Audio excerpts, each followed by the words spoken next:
There we go. Alright, we're live. Finally, I guess you can say. And yes, people, this is like really like the beginning.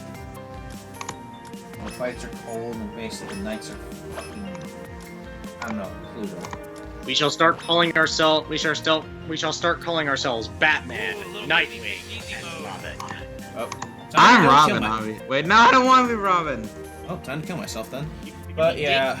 You can be Damian Wayne Robin, or Tim Drake Robin. Actually, Tim Drake fits you best, honestly. Tim Drake is. He's the third Robin that basically stayed Robin, whereas Robin, the Dick Grayson Robin that most of us know from either Teen Titans or just the main, like, most well-known Robin, is the one that's particularly known for being, well, you know, Batman's sidekick forever. And then, well, there's Jason Todd, who becomes the Red Hood later on in the comics, and is like the one that Zeron absolutely loves the shit out of. And then, of course, there's Tim Drake, who's the third Robin, is like the youngest one before he became a teenager. And then Damian Wayne is, you know, Batman's son with fucking Talia al Ghul. Oh my fucking god. Yeah, in case it hasn't been obvious, comic books are confusing sometimes. A lot of shit, and basically trying to... Hey, TVP, I'd be surprised that you're actually in the chat for this one. Okay, thank God this game's done. Thank God. Okay, you go get your game. Well, I just gotta play Overwatch. I just gotta get my gamepad now. While you be jelly of the fucking legendary skins, Faro. I'm going to kill myself. God! Don't kill yourself. I like said, Can someone just type in the chat that Star is a dip? We're probably gonna do that because apparently no one else will. Star is a dip, though? I don't know. You think of a good insult. He's a shithead? That's better. Well, I mean, doesn't dip kind of mean dip? Isn't it short for dipshit? By the way, I finally got the mod to work. Oh. Oh yeah, and this is for me. Just it should be Mother's Day right now for a lot of people, so give your mom a good Mother's Day. Yes, hope Mother's Day goes well for everybody that lives in the U.S. because everywhere else you already had Mother's Day. And if you don't, then I will light you on fire. Because your mama gave you birth, and we love you because your mom is awesome. Yes. I don't know why I'm even bothering with this. Because it is like for you guys like 2 o'clock or something, and it's fucking midnight where I am.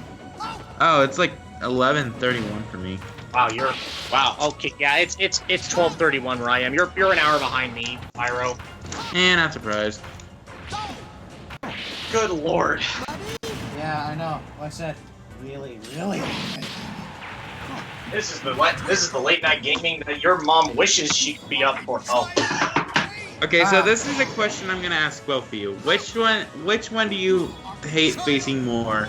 A match with stupid Overwatch players or a match with stupid Smash Brothers players? I don't know because I don't play either. Let me just answer the record. Overwatch players are the worst. Like when it comes to competitive, Overwatch players.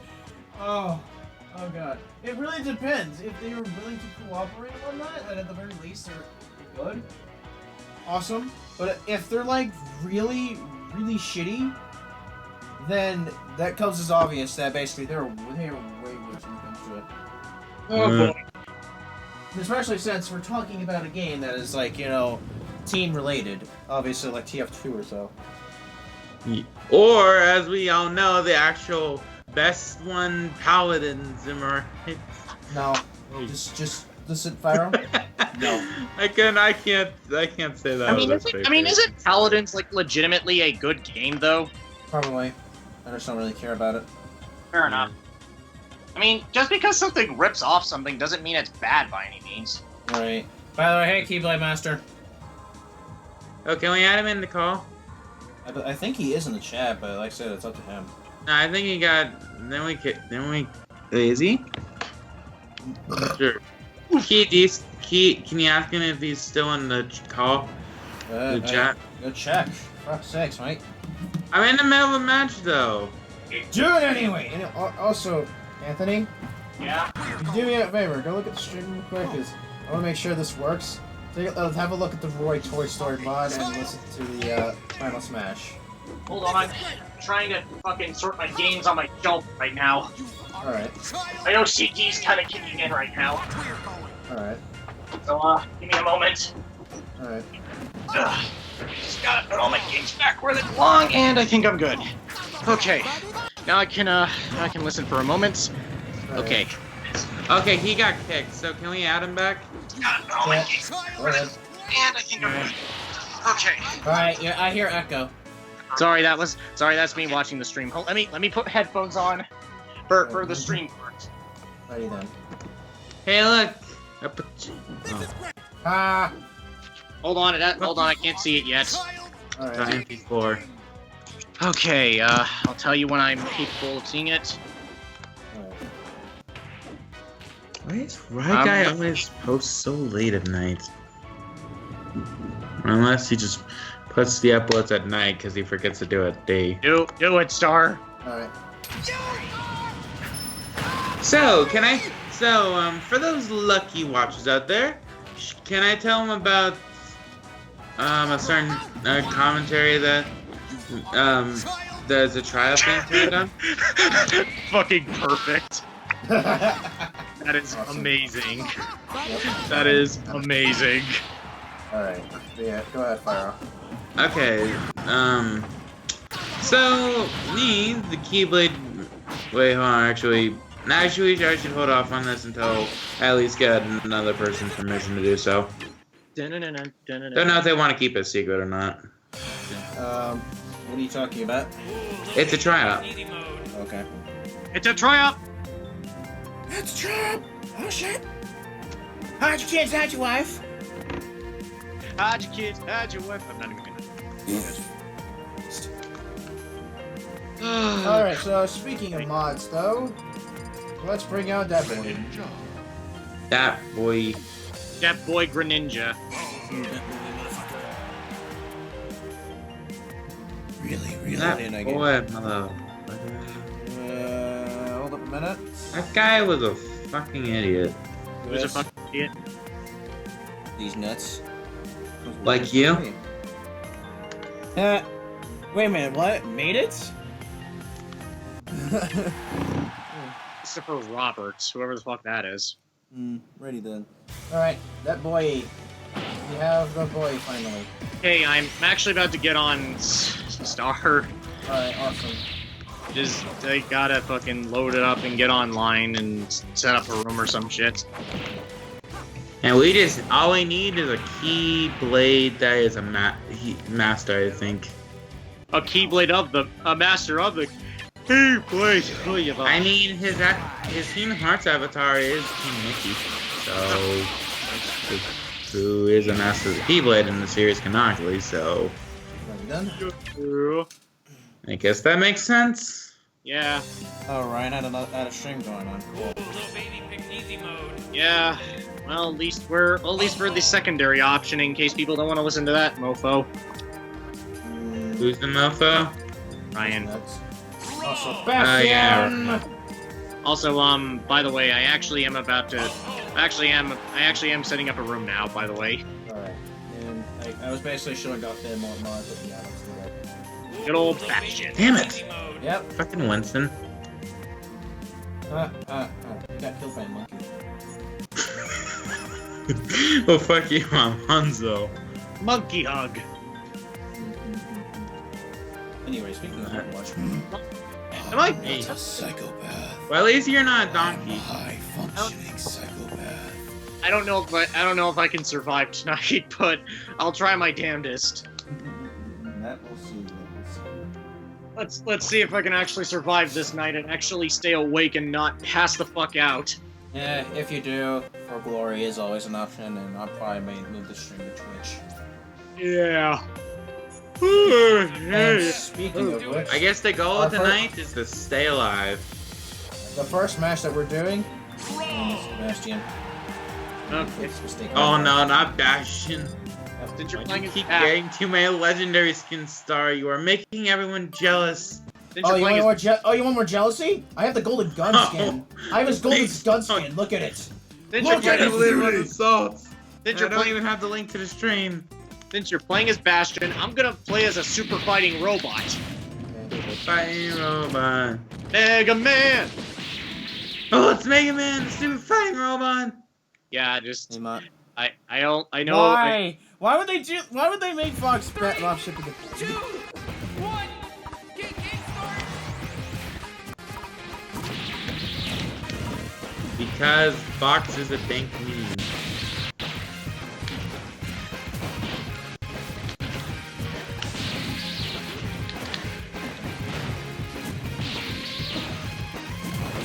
I need healing. I need healing. Wait, no, this is Smash Brothers. Why do I need healing? I need killing in my life.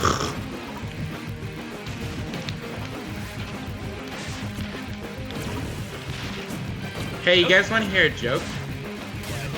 You already heard it. That's pretty gay of you. So basically, you're the joke. Yeah, basically. Oh, jeez.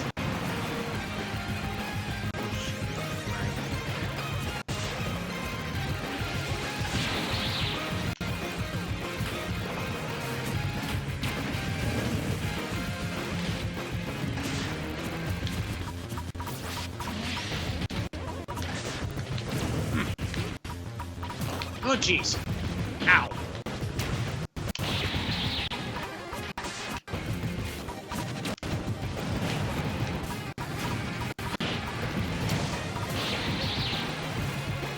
Alright, return the flag. No one's getting anywhere. Like, anyone. Like, Ladies and gentlemen, welcome to the most mellow stream we've probably ever been in, because a lot of the people that make this shit crazy are sleeping right now.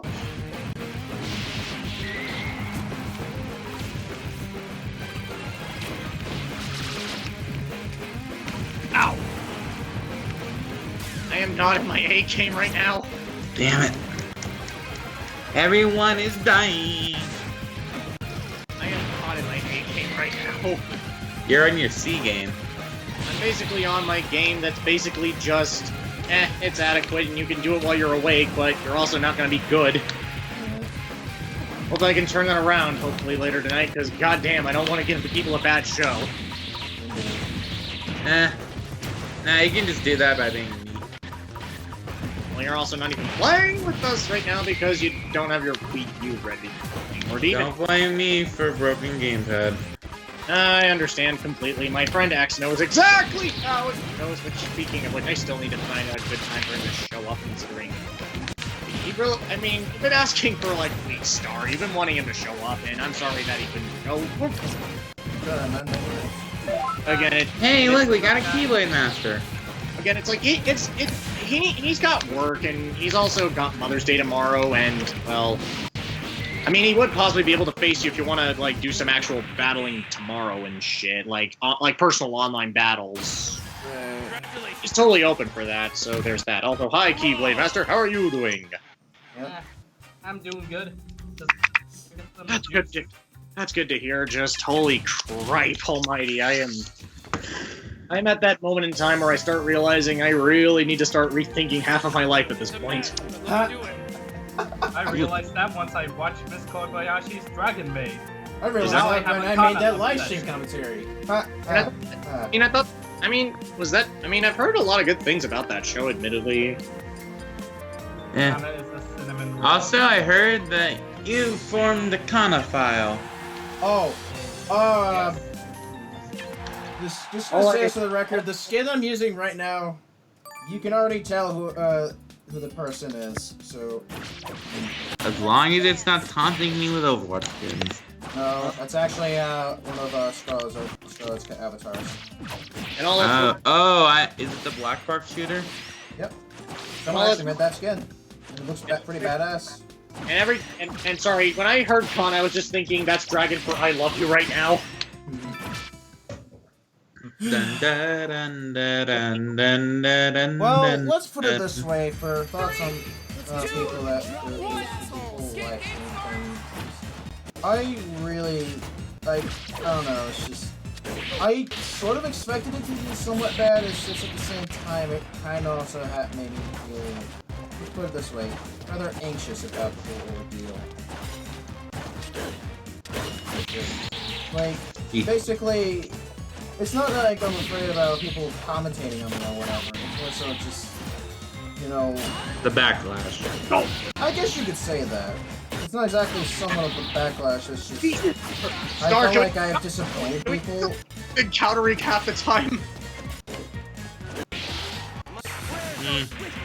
Seriously, I love how half of the things we were doing to damage each other was literally just countering each other. Right.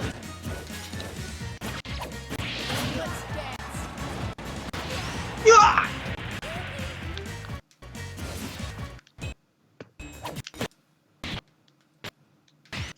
Well, so, hey, Key. Yeah. Do I have permission to tell them about the tri-op? Yes.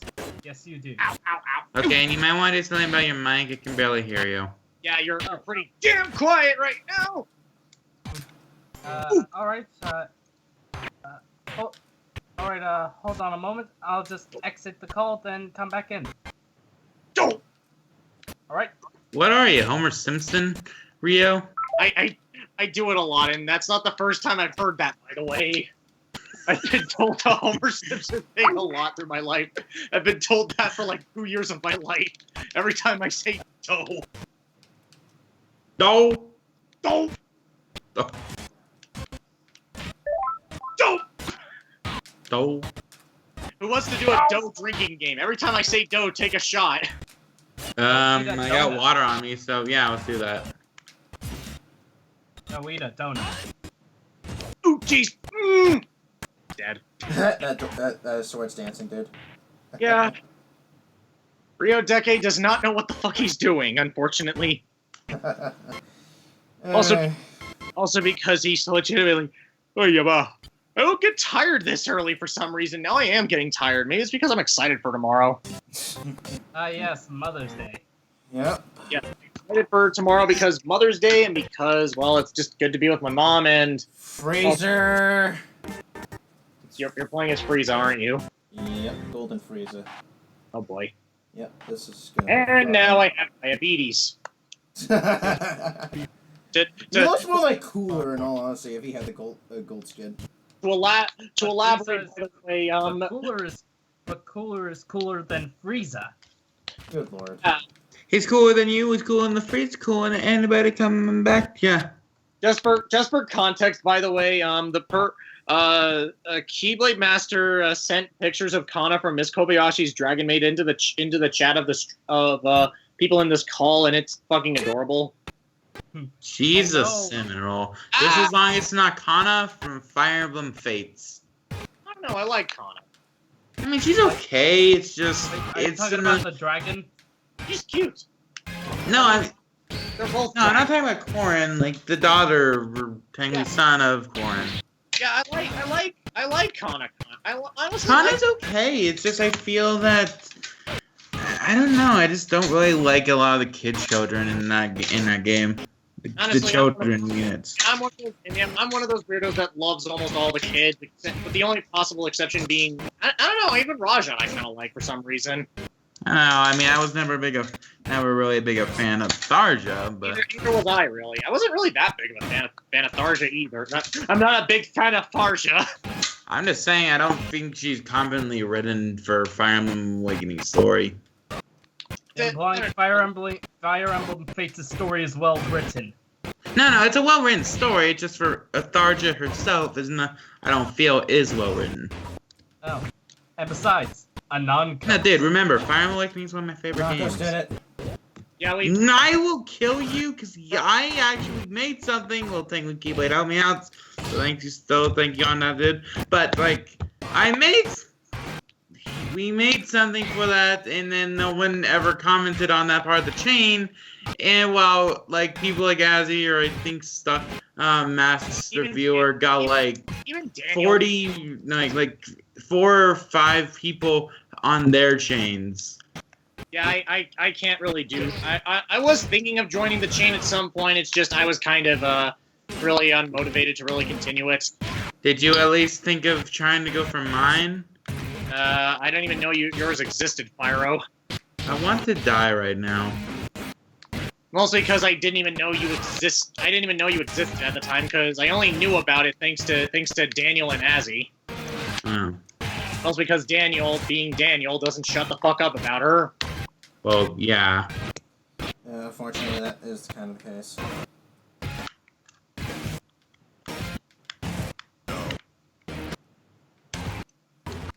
Also, I keep forgetting that the music I customized into Final Destination is God and Fire from Dissidia Final Fantasy. Dissidia Final Fantasy. What the hell is that, might I ask? What the hell was like the lyrical version of Dissidia all of a sudden? What the fuck? More sensical than your dough. Dope! Donuts. Dope!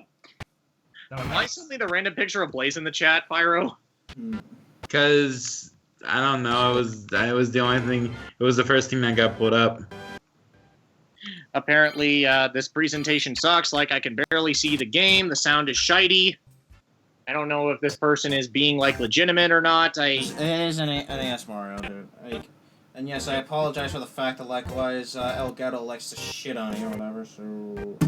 It is very unfortunate. We apologize profusely for anything, but we're never exactly the people that are known for being exactly good with our presentation, because presentation ain't our strong suit, unfortunately. Alright, I guess Elgato's being kind of crappy on us at the moment. That or just basically the CPU is crap. Also, hey, Right Guy 5. Right 5 guy for the win. Right guy 5 is right. Also, I'm surprised that right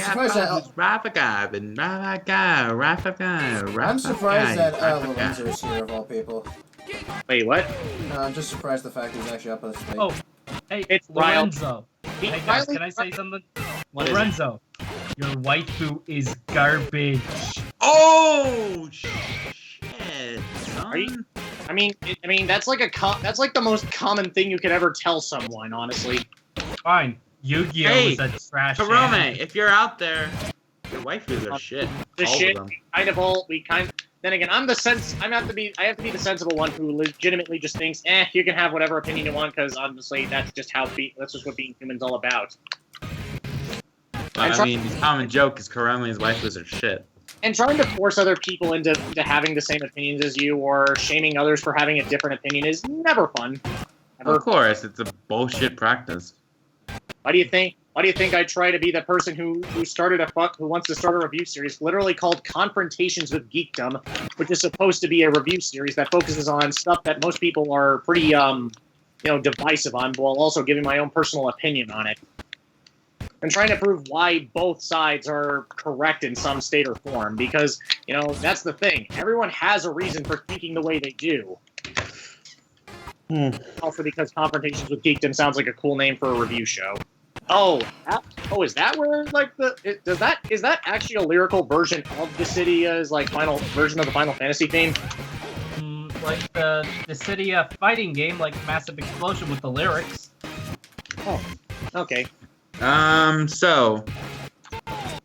Still Let's waiting. try. I'm just gonna have to unplug Elgato after this and just see if that resets anything. Otherwise, I can't do shit. Ow. So. Try it?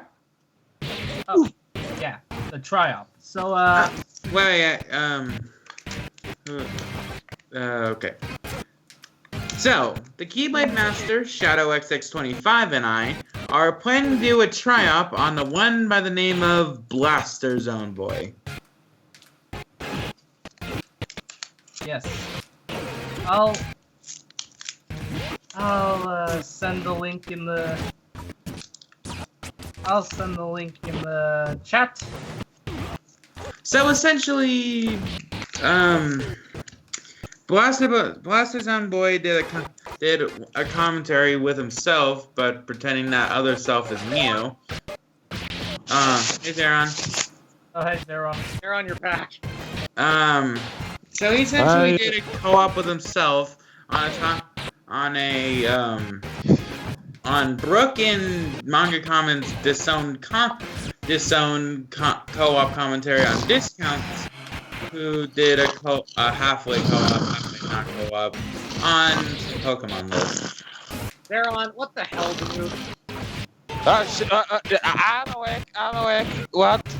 Hi. Okay, I know you were faking that snoring because it's like boring. No, I'm not faking me. What are you on about? Nah. And I'm dead. That was actually more. Aren't we all bullshit. dead inside though? That was a bullshit way to. Maybe you made, but not me. Oh my! I died after watching Blast Zone Boy's video. I almost. Well, we're talking about commentaries. Oh shit! Let me get my orange freaking shirt. Hold on. I was actually. I actually think I hurt my nose doing that snorting thing. You dumbass. I'm gonna try some. Are you all? There we go. All right. Are you a real villain? No. Are you a real? Only if you know the memes. All right. Apologies. Only if you know So I the unplugged memes. Elgato for a minute. There we go. It should hopefully be fixed.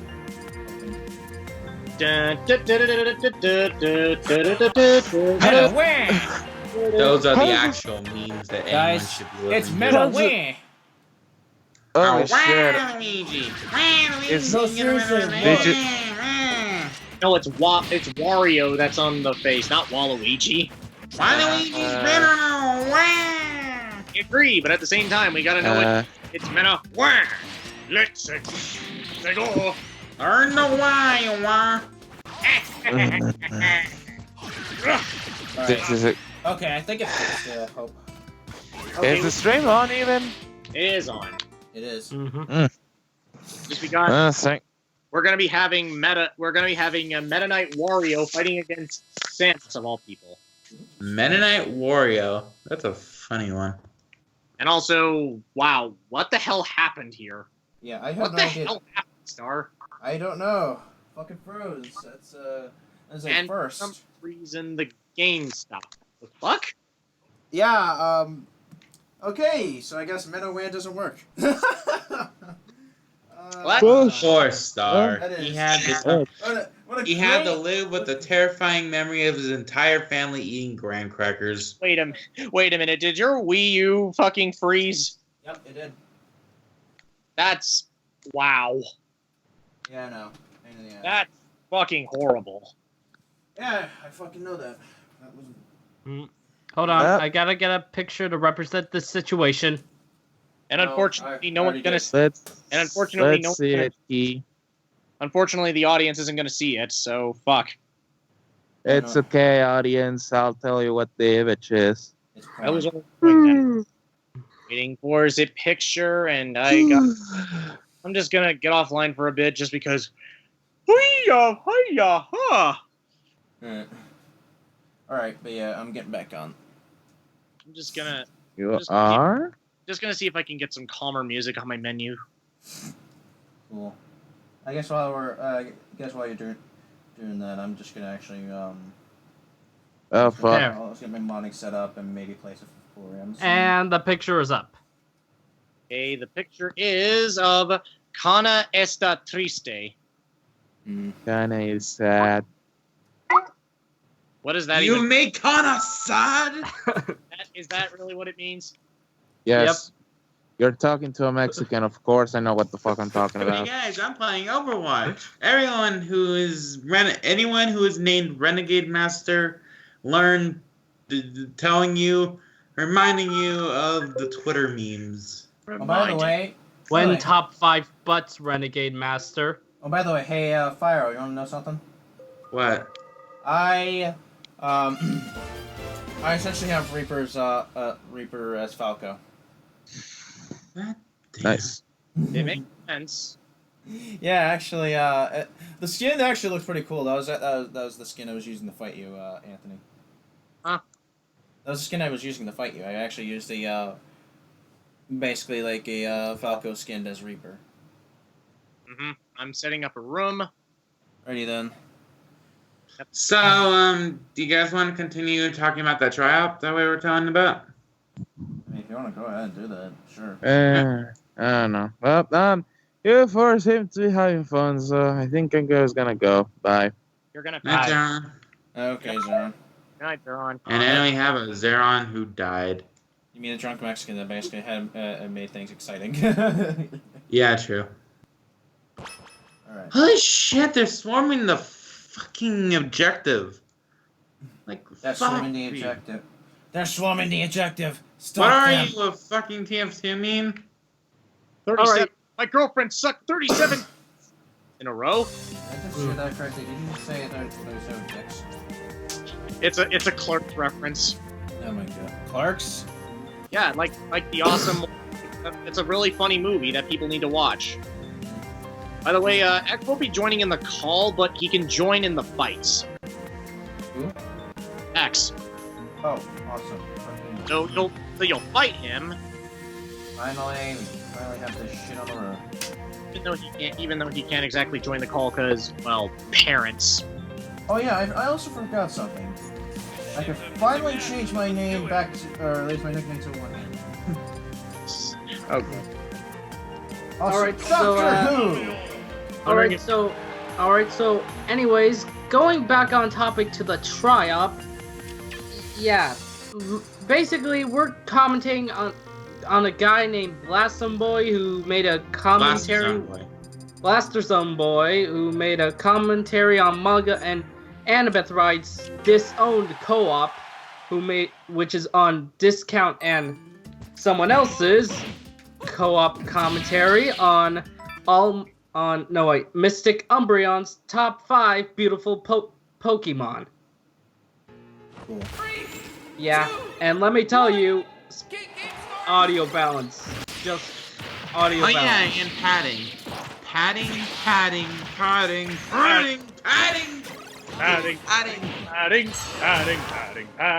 Also, padding. audio, Pad. just the fucking audio balancing. Hey, look, My God. a wall. That's different.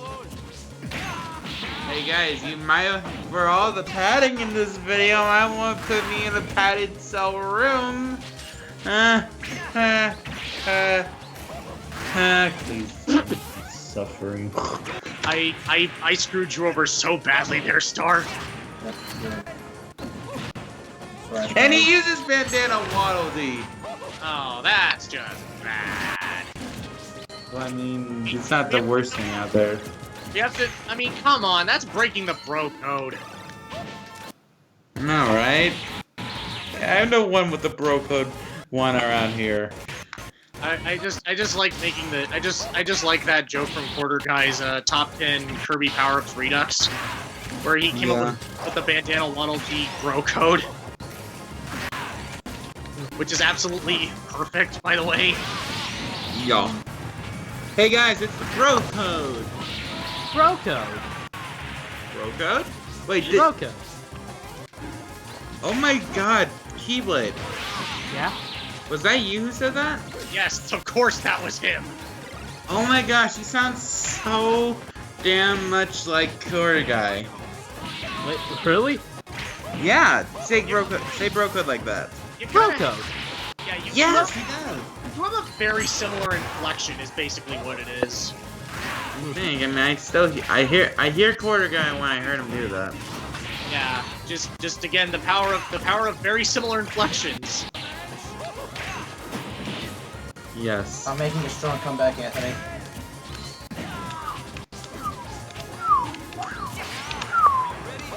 So, who wants to talk about Danganronpa? I don't know anything about Danganronpa, unfortunately. I feel Chiaki bad nominee for is my best life. girl. I feel bad for both of you right now.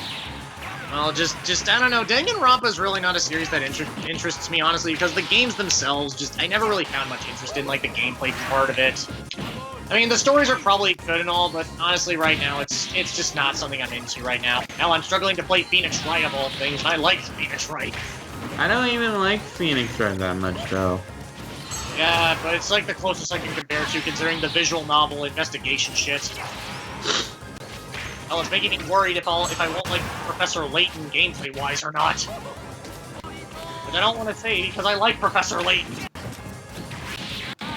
Professor Layton is the best waifu. He ain't no fucking waifu. You mean a husbando. He's the perfect husbando and the perfect gentleman that we should all strive to be. I thought, don't you want to be a missed. gentleman thief? And I Booyah, motherfucker! damn it. For the glory of hope, for the glory of Nor. Oh, so we're gonna who talk here about has that played? way. I got something better for you than Anthony. Wait, what? I got something better in store than she does kind of question. I mean, I'm actually doing somewhat good as Lucia right now. I am surprised. I mean, the only reason I even said that was because, you know, I play as fucking foreign, so... Alright, well, basically, I'm gonna play as Porcidian Lucina. Oh, what does that look like? You up by that? I can't exactly see these mods for myself, so I'm gonna have to look at the stream for this. Ugh, thank God I got this fucking Velvet Room music playing as my menu theme in Velvet Room? Yeah, I modded the music in my. I'm using like a mod for my music where I changed one of the menu themes to the Persona, the fucking Persona Velvet Room music because it's calming as hell and really helps me like. I know, right? It's like the most calming thing you can ever think of. Unless it's Dire Docks. Well, then there's also the Great Fairies Fountain. Dire Docks? From Mario 64. Oh, that one. Love that one. I love that song too. Calming. Also, I love how in the Norfair stage right now on my music, I'm actually listening to Breaking Benjamin music of all things because of Halo 2. Because if you guys have ever played Halo 2, you know that friggin' Halo 2 had a Breaking Benjamin song in it, and it was awesome. And it's also a version that has like a female backup singer that's actually pretty cool too. Fuck! Which I also used in an AMV recently on my channel. Please do check out my channel, RioRider4035. I'm sorry for the plug.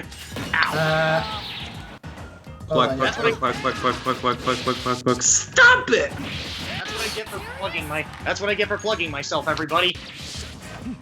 That Don't. sounds... But at least you did plug yourself into that big outlet. Otherwise, you would have gotten electrocuted. Don't. You plugged yourself into the outlet, didn't you? No, I just kind of got myself killed.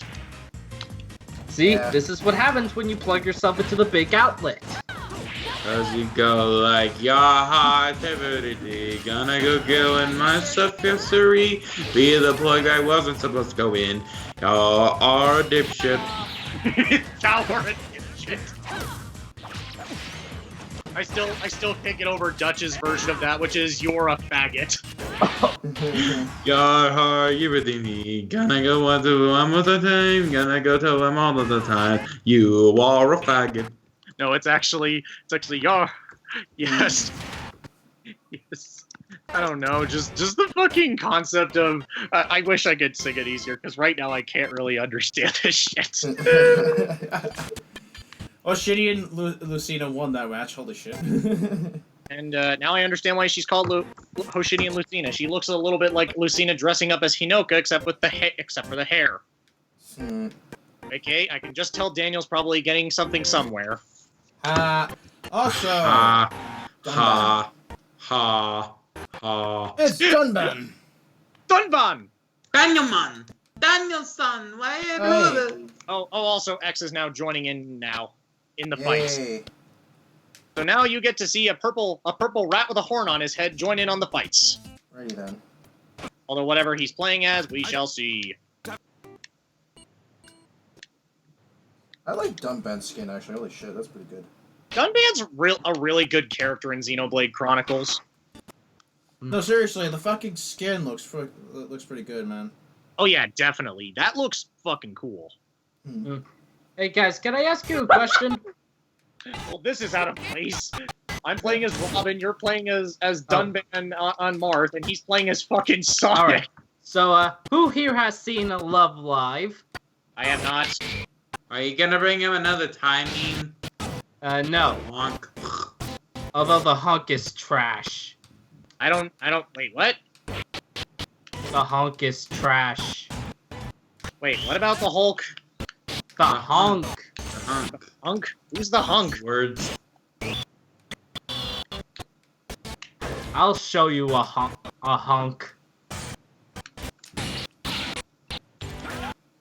This is the hunk. Hold on, I'm kind of busy fighting, so I can't look right now.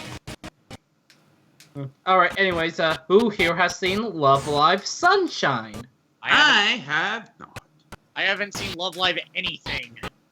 I just know it exists because of a Latino woman that I know. Which if Tom were here, he would have said that's oddly specific. Matt, hey, Matt Starmaker, have you watched Love Live? No.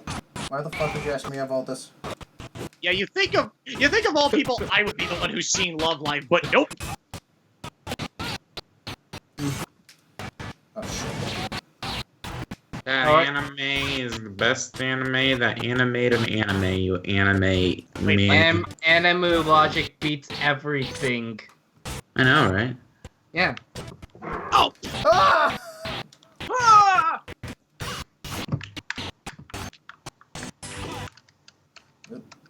Almost died there. And it's a draw. Hey, I'm gonna draw my name in the chat. Cool. Shit. I really hate this, Elgato. Why do you do this to me?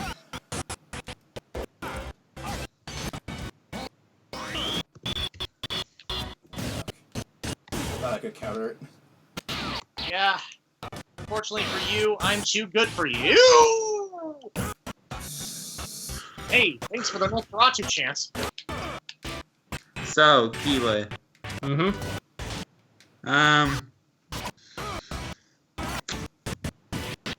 Are you a master? Giving X so much shit right now. And A master of Keyblades? No.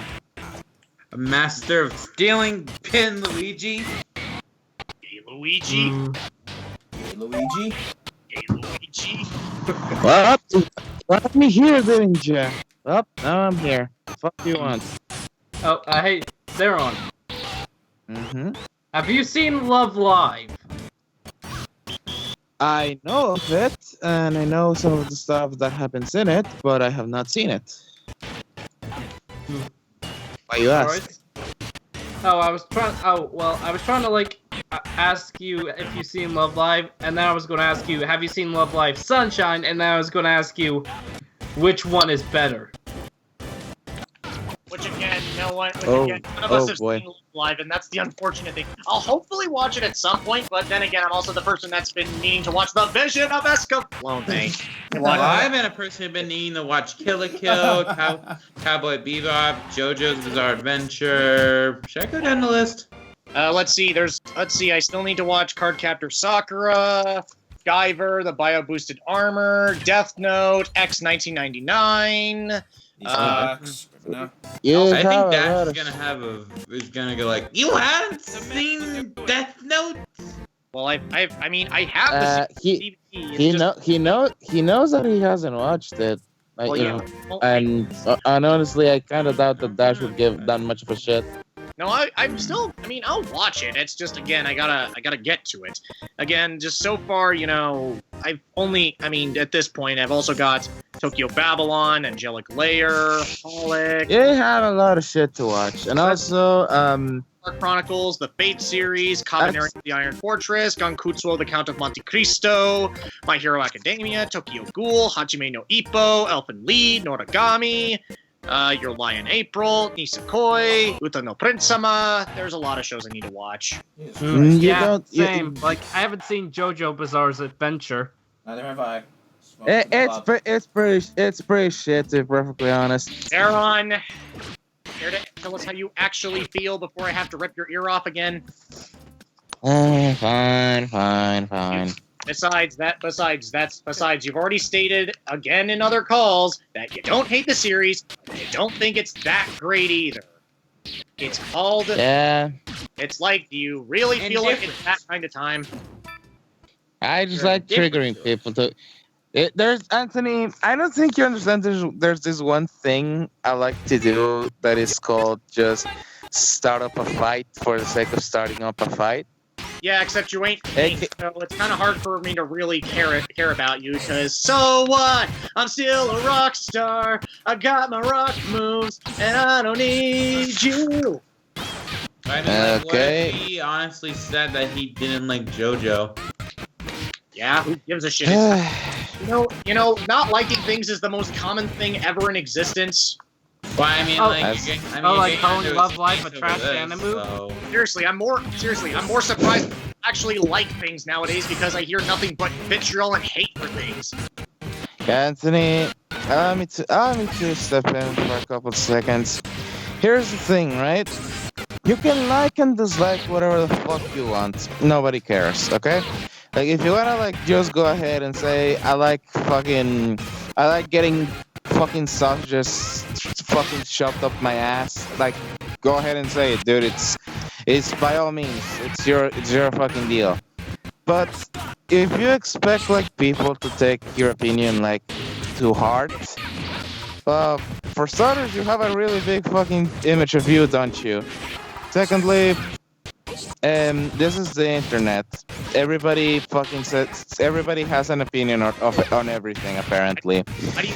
Why do you think I'm trying to say it's better to not generalize and kind of find out more about what we like instead of what we hate? Because it's not like a year and this is, and I'm basically getting slashed by Shining Finger Kirby. God damn it! What? Shining Finger in my puffball. It's a G Gundam reference. Okay, of course it is. I don't watch Gundam. Oh, my sorrow! Can we have Gundam Tanaka show up in the next Dragon Ball GT? Dragon Ball GT was a show that ended back in 1997, and it's kind of already been a thing that's done, so what the hell do you expect it to ever be a thing? I think Far's just saying random stuff by this point. Yeah, it's kind of, and also it wasn't funny, and that's why I'm being serious. Yeah, same. Anywho, Keyblade, are you still alive? Keyblade? Yeah. Keyblade Master. Keyblade Master, the rescue! What is it, guys? I'm just asking if you're still alive because you're too quiet. Oh, I'm just okay. Damn that fucking Hanzo. Oh, I'm sorry. I was just playing a Funbone Tattletale game. And Rio Decade has been defeated by a puffball and a bird. A golden bird, no less. Can we just say that Kirby's just the best thing this world's ever experienced? No. No. Yeah. Can we say Kirby's the best thing ever and do you all suck my big old nuts? I'm being sorry. No. Kirby is the best thing ever. Get good. Shit! Yeah, that's basically my answer as well. Shit. I actually wanted to ask you a good question. Yeah. Okay, since you seem to like bring up Love Live a lot, like, can I ask you, like, what makes Love Live like special? Like, what is it that makes it, stand up above all of the other anime crap that there's around? Like, what makes great riffing material. But in all seriousness, I have to say, probably, that's actually a pretty interesting question. Like, I'm guessing, like, the characters, the music, like, there's no highlightation. Beat is a good song. Yeah. So characters and music, that's it? That's all the show needs to stand up above the crowd? Also, there's the, I guess, comedy. And also, Again, and it's also the it's a- feel. it's a- Also, you feel good. it's a feel good slice of life idol show. It's any more than that, honestly, from what I've seen of it. By the way, hey Anthony, Yeah, I have the Dark Bowser skin. of course you do. Okay. I think No, Anthony no, was listen, Anthony. It's not just this. yeah, No, it's his Giga Bowser skin too. I obviously see that right now. Cool. Anthony, why do I feel like you'd fit into a Smosh joke routine? What? What? What? I don't know. There are three. Oh, Oh, there are two Bowsers. I'm Princess Oh. Peach surrounded by two Bowsers. What the fuck? Well, time for the three-way. Wow, this is really unfair for a princess with a vagina against two really hard-cocked turtle dragon things. Yeah, she's not gonna survive. She's dead. I'm pretty much gonna be fucked more than Princess Peach normally is by Bowser. Okay. I think Something else I should probably mention or ask. Ow. Oh, and by the way, Uh, I have a Funimation account, so like any anime I should recommend checking out. Actually, yeah, The Vision of Escaflowne is actually a series that's on Funimation that you can watch. It's a really good show. It's a classic 90s anime that has actually been redubbed by Funimation's in-house actors, and they also do have a Japanese version on there, and it's really good. Although if you want to hear something based on the voice actors from a place called Vancouver, Canada, from Motion Studios, you also have that option since they originally dubbed it back in 2000. I think they have it on the site. I don't know. I just know they have it on the DVDs. Alright. Escaflowne is a good series, and I recommend that whole fucking heartedly. Especially, my icon would not be Von Fennell right now if it weren't it. Wow, this is actually really even. Okay. Let's. Can I just say that Star with his deity is just deity disgusting? He's playing as Bowser. Well, I'm just saying this for remedy's sake because Just he'll watch, DD destroy you with him. just watch his Star and X both pick DDD later on. I am going to fucking laugh my ass off if that happens. It's time to get DDD direct. That's not how the joke works. Listen, I'm not gonna get schooled on jokes by you, mister. No. You got the joke wrong. You also realize that I'm tired as balls. I don't even fucking care what I'm saying by this point, and you're basically. I don't really care. You still got the joke wrong, and I don't really care. Hey, glad we had this conversation. Good for you, mate. Yeah, it was a good conversation. Oh my, it's getting late. Well, Yeah. I mean, the stream for like Star right now is like 3 o'clock. Yeah, it's Dark Bowser won.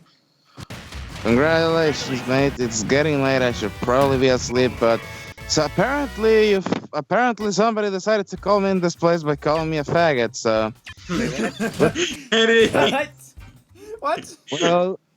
well, look at that. Apparently you fucks really cannot fucking hold a candle without me, huh? well, actually we were. Yeah, I Well, just, if I you were- didn't well, know if you you were were, gonna then come in. I just well, wanted to if call you- you a faggot. Well, if you were, then why the fuck did you try to get my attention and basically just make... I thought you were gonna win. I thought you were passed out already and go like, and then you wake up in the morning and go like, okay. Might as well shit talk while I can, I guess, is what your mentality was. I guess. I don't know. I was bored. Yeah. Well, I mean, Mm-hmm. you might as well see where oh god damn it. Look who Gesundheit. What? Gesundheit. Bless you. and we're fighting against Sans. Yep. Dun, dun, dun, Uh. na, na, na, na, na, na, na, na, na, na, na, na. Oh, fuck. Well, since you first seems to have this fucking train under control, then I guess I'll be taking my leave. Okay, see you in 4 years. Sleep well, Zeron. Mm-hmm. Did I just that? Yes, well I knocked him into that. And X knocked you with that. Yeah, I'm gonna go to bed too. Good night. Night. See ya. So literally the only people that are in this call right now are ow. Me, Star, and Rio. Yeah, and someone who's not even in the call right now because it's late and he has parents that have work. Oh, thank you. Oh, thanks. Oh, thanks. X, you saved my life. Aw, that was nice of him. I'm trying to kill him.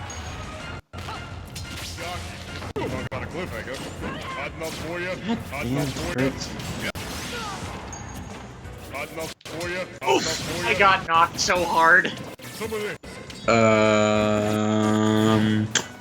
Yeah, I don't know. You gotta hit Ness's back, bro. No, I know exactly how it feels. Also, I wish I had the fucking Roy story thing now. What if they put Torio as the tutorial boss in tutorial mode? God damn it. Oh, thank God. Shit! Because you are a toy! You're a faggot. I had to. Perfect. I'm gonna have to use that mod next. Cause you go like your hot timidity, I'm a faggot. Yes, 3. Tell me what I'm gonna do to you. You're a faggot. What? Oh, you're gonna two-stock a Star, I swear! He's Star. He kills anyone who comes. He kills everybody in 2 stocks or less. Nah. You can ask my friend McCall because he's the one that actually. What about me? Oh my! Yeah, X is kinda dead. Ow! You So, got just fucking a flanked by a question bone! Did I throw you the bone? Jesus. I like his this skin, by the way. Like The that's sand just a skin. skin, but it's just like he also has that T-shirt that has that that thing that actually you see on Toriel's It's a mess, but let's do it. badass. Oh, and speaking of which, Roy story. Yes, you're using Roy story. Yep, we're gonna set Elgato high on this one. And now he's using Roy story. Roy story. Wait, what's Woody's sword? I don't know. Just the fucking concept of Roy story is just what the fuckery. Hey, do you have a snake in your boot? There's a snake in my boot. There's a snake in my boot. Somebody poison the water hole. I'm gonna poison someone's water hole.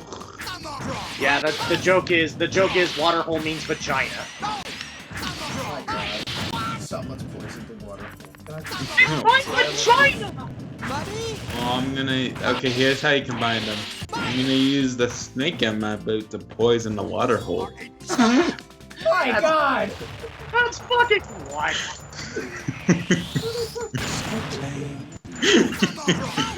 This is probably payback for that Cards Against Humanity moment, for that Cards Against Humanity thing where where we had him get all the fucking cards that were like stupidly sexual and, well, we tried to I just wanted to die by then.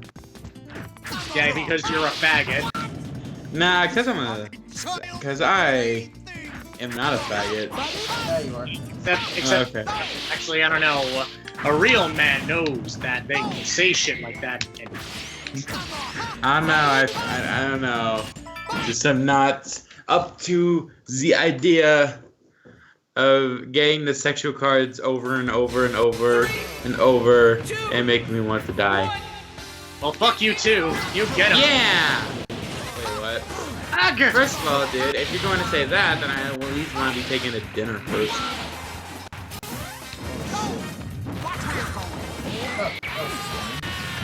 Ow. Boom! I got him. When you got him. I'm just hoping that we have the final smash in here. We have to get that. Damn it! Except I don't think X is gonna have that happen because, well, he wants to fucking win. Yep. At least from what I can tell from his fucking matching right now, considering dude is fucking going hog wild on you. He's going hoggity hog. Got him! You have this one. You have this one. You got your shield broken. I'm sorry, that's hilarious. I'm going to make it. Get it! Ah! I'll keep it busy. I'll keep it busy. Go get it. Go get it. Oh shit. Oh shit. Oh god. Run. Run like heck. I like the wind. Bullseye. No. You have to get the snake in your boots. We're playing Toy Story though. It makes sense for him to run like the wind, Bullseye. And I'm basically dead if I don't win this.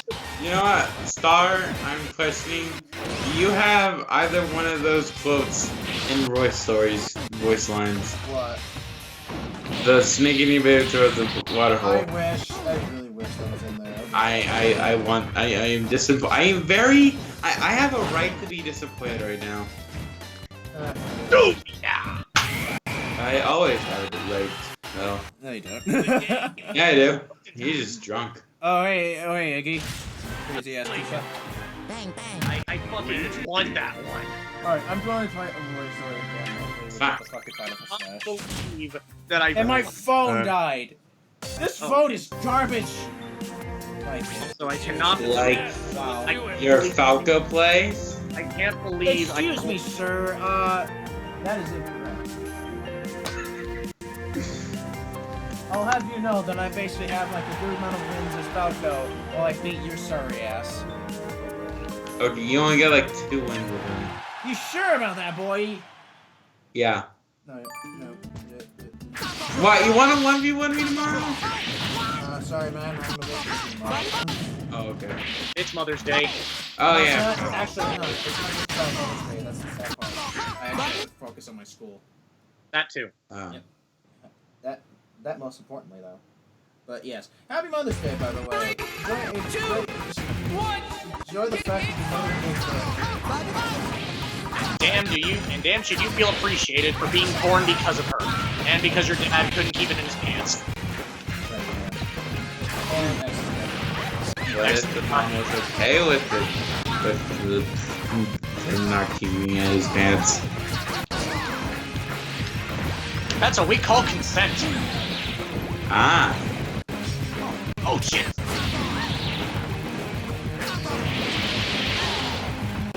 Butterscotch. Jesus, they just counted that shit? No, he just happened to do exactly what he needed to do to make sure he didn't die because of it. Oh shit! Thank you! Thank you for saving my life there. We have to prolong this until you get the final smash. We should. We have to. That would be absolutely amazing. Oh shit! Does anyone notice the fucking reference right now? The characters are playing. Let's see. Big Bad Bowser, we have a fucking Peach, and I'm playing this fucking game. So, Peach could be Bo Peep, and Bowser could be, Mr. Potato Head? No. Yeah. No, the green dinosaur. Oh yeah, Wreck. That would actually be funny, like, him as either... All that's going through my head right now is also I'm just thinking of... And now I'm just wishing I knew who would be Ham at this point, just so I can make it... Where the fuck that bomb come from? You're falling on it, it's natural, shit.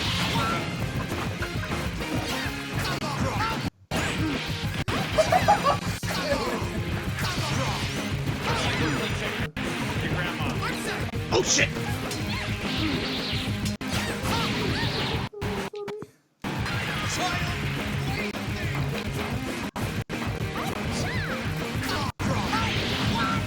Gotcha! Oh god, I gotta let you do this. I I will gladly be killed by a final smash with this sound effect. It has to be done. Alright. What the? Now they're broken. Here. Okay. Oh god. Okay, so before we do this, we're gonna turn on all the fucking stuff.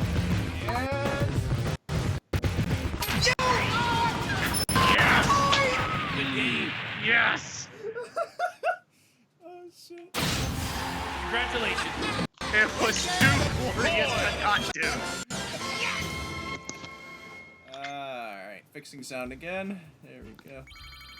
Oh man, that was glorious. Oh shit.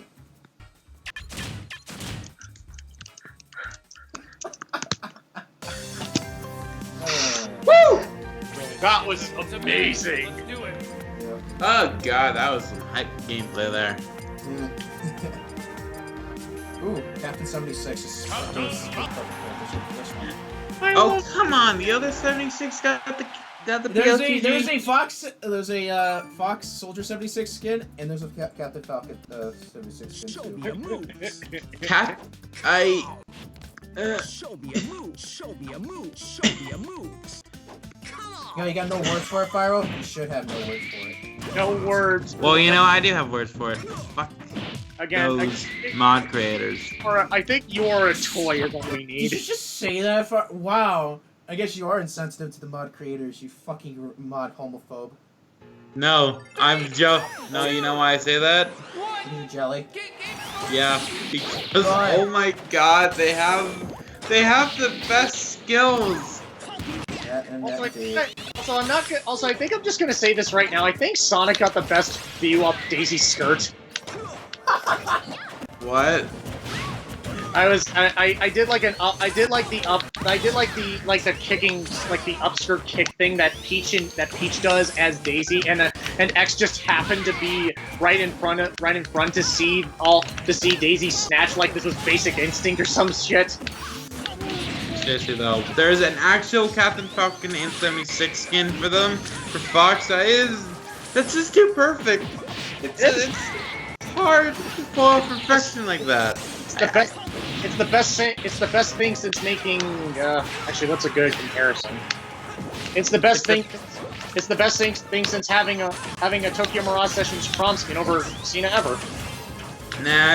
Nah, it just can't beat Persona 5. No matter, nothing can beat that. Ow. Yes! Oh shit, dodge. There's Lucio O's. Hey, you guys want a hearty bowl of Lucio O's? Run away! Oh, thank God. God, that was fucking close.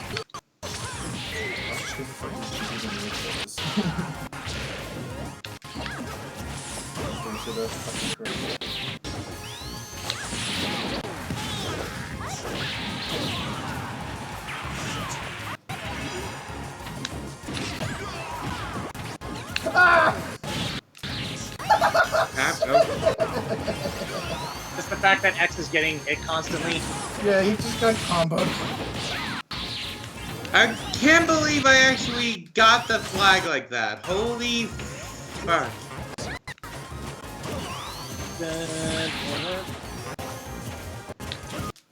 Oh yeah, in my music edits, I actually have "End of All" below as my final destination music right now, and it's absolutely beautiful for this stage. Golf club. What would you say is one of the best soundtracks you've ever heard? Sonic Unleashed. No questions asked. That's Thank you! Someone finally gets good music. I love Sonic Unleashed soundtrack. That is by far my favorite Sonic soundtrack of all time. I know, right? Like, seriously, nothing beats Cool Edge. There's a reason why it's one of my favorite levels ever. Well, yeah, definitely. But my favorite will always be either Empire City or Empire City song is also really good. I love Spagoni, Rooftop Run. That song is Rooftop Run is just... That is an absolutely beautiful song, and another personal favorite of mine is, I'm trying to think of another good, Shamar Knight. Shamar Knight's awesome.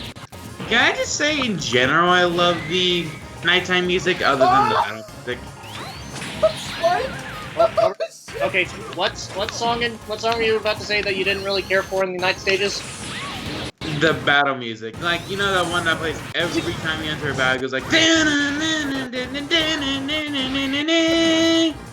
The music itself is okay, it's just it gets played too often is its problem. Yeah, that's why I'm getting at. That's why, because it's one of those songs that, like, it's one of those songs that you hear so often that it just gets irritating. Except somehow it hasn't happened with Persona battle music for some reason. Now, Persona 5's last surprise will never get stale. Well, neither does Reach Out to the Truth or Mass Destruction, really. Well, true, but I feel that, even then, I still feel that Last Surprise is probably the best example of that. Awesome, I love that song so fucking much. You'll never see it coming, you'll see that my mind is too fast for a while. Get done in. Time to feature the last surprise. I need to put that song. I need to put that song somewhere in this fucking in my Smash like music. Better. I should probably put it over Onet at some point. By the way. Oh, that would be awesome. No, wait. You need to put that in Final Destination. No, Battlefield. No, you need to put it somewhere where a thief can roam. Literally, the worst time to tempt me to Smash is after I get off work. Sorry. Wait, what? X is in the chat typing right now. Also, yes, in a bit, but it okay. Just let him know that essentially we had a Roy Story thing happen. The Roy Story. No. I already told. You know, I want someone to make a comic where Roy saw Toy Story and he has to just and he got addicted to Woody's character to the point that he is making puns out of it. Now that I think about it, who would be Buzz for Roy? Now that I think about it, Ike. Probably. Ike. It won't be past me. Ike Lightyear. That needs No. I have a better idea. Fucking Marth. What? I say Marth. I'm not saying that. Marth Lightyear. Oh wait. Anthony, what do you say is a better song? Last Surprise, Reach Out for the Truth, or Mass Destruction? For personal reasons, I mean, overall, I like listening to Last Surprise the most. I mean, also just because, you know, I love Mass Destruction. It's a great song, and it's one of my favorites from Persona 3. But it's at the same time, though, I also love, you know, Heartful Cry more than I do Mass Destruction from Persona 3 Fez. And Reach Out to the Truth, I need to listen to the Persona 4 Arena version to love that song. I mean, I love the normal version of that song, but I'm also more of a fan of the Arena version and the remix that they made for this re-something soundtrack that was really damn good, and it gave a really good version of that song that I still love to listen to this day. But Last Surprise overall, it is the best of the songs. But again, it still has a long way to go before it's Persona 1's battle theme from the original PlayStation version, because that song kicks ass. Persona 1? Yeah, Persona 1's battle theme is fucking kick ass. Okay, what about Rivers in the Desert compared to Last Surprise? What's that song again? It's the final boss theme. I haven't exactly gotten that far yet, or haven't actually listened to the soundtrack of that yet. Well, what do you think about the song Beneath the Mask? Which one is that again? It's the one, it's like the typical overworld music. Goes like... What happened? I died. I can't climb ledges with umbrellas, and I love that song. I mean, I need to listen to more of Persona 5 soundtrack, but I love the soundtrack when I'm playing the game. It's just I need to listen to it on its own time before I can really truly like say I love it like I do 3 and 4 soundtracks. So I'll get back to you all on that one. It's just right now I've been too busy with Escaflowne and Yoko Kanno music. Just Escaflowne is a great show that more people need to watch, especially since it's such a... Oh shit. Oh shit. Oh fuck. Well, okay. X, just no. I am going to kill you for that. Just no. Thank you. I don't Someone even know. actually took the 5 from me. I I don't even know if X is actually even. I don't know if X is watching this and hearing what you're saying right now. Shit! So it would be funny to see that. Tsukiyomi. Tsukiyomi. So, what would you say is the best character you've seen in Persona? Like all 5 of them? Yeah, all 5 of them. My favorite character overall, if we're going by not the main characters, because that's a whole different can of worms, probably is a tie between, so far, Yosuke and Akihiko. With Aigis being 3rd, because Aigis is definitely best girl for me. I don't think you made it too far into Persona 5 yet, have ya? I haven't actually gotten too far into Persona 5, but I don't know how to feel about it, because I like Persona 5 so far, it's just overall, I also just need to play it more to really get into it. So I'll get back to you all on Persona 5, it's just for 3 and 4 so far, it's mostly just, Aigis is a great character I love to death, and there's like another, and who else did I say again? Akihiko? Oh yeah, Akihiko is fucking awesome. I love Akihiko. By the way, did you just see that, experienced Anthony? I Persona just 3 fucking yet. rocketed your fucking, Yeah. I just rocketed his ass out of here. Yes, I did notice that. It was So, personally to me though, you know, what do you think? I mean, okay, last question. Not counting Persona 5, since we haven't beaten that yet, what do you say is the best game out of the series?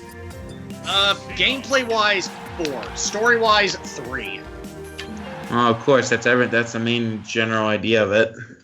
I mean, I don't know. I mean, to be fair here, I have more attachment to Persona 4 overall because I like the characters and style of it more than I do 3. Not to say 3 is a bad game by any means. It's just, I just can't get back to it mostly because I hate the dungeon design of that game and how samey it is. I absolutely despise, like, what mod is this, by the way? Star? Basically, we had Stella from Lucina earlier, and now it's basically, I think, Scene? I'm not sure. Like I said, it's basically the, I guess you'd say, the other character from Rockstar Shooter. Also, I love this little cat fight right now. We're all playing as females in this match. Yep, indeed. But I guess overall it is mostly just 4's my personal favorite. I can't say it's the best because that would probably be 3 if we're going by story and characters. But I also know a certain bird somewhere is probably going to be yelling at me saying, "Why aren't you talking about Persona 2?" Because I haven't played Persona 2. Yeah.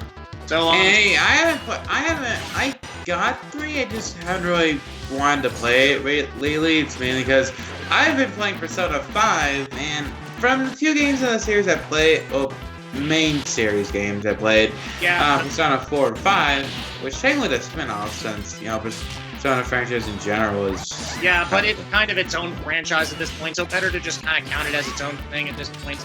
But I mean, to be fair, I've been playing, I've also been, you know, busy finishing up, like, my hard mode playthrough, the rest of, like, the other stuff I need to work on with Tokyo Mirage Sessions, because that's been my major thing I've been stuck doing lately, is trying to finish that game 100%, and I have been loving almost every second of it until I got to the secret final boss, because fuck that thing, but then again, it's a secret final boss, and I'm that shocked.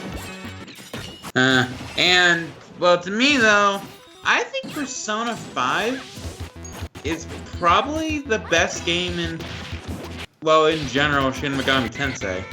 I mean, I have yet to play a lot of SMT games like SMT 4 or whatever. Like, there's a lot of SMT stuff. I could just say in Persona, but, like, it's probably one of the best games in the series. If not the best. Because, I mean, I haven't exactly played every SMT game, because there's a lot of SMT games I've never even touched or even heard of, and probably will never be able to touch or hear of, because they're Japan exclusive. Yeah. Whew, I'm on a hucking spree. A hucking? Hooking. Right. Hooking, like Roadhog. Oh. God damn, there's a Bastion and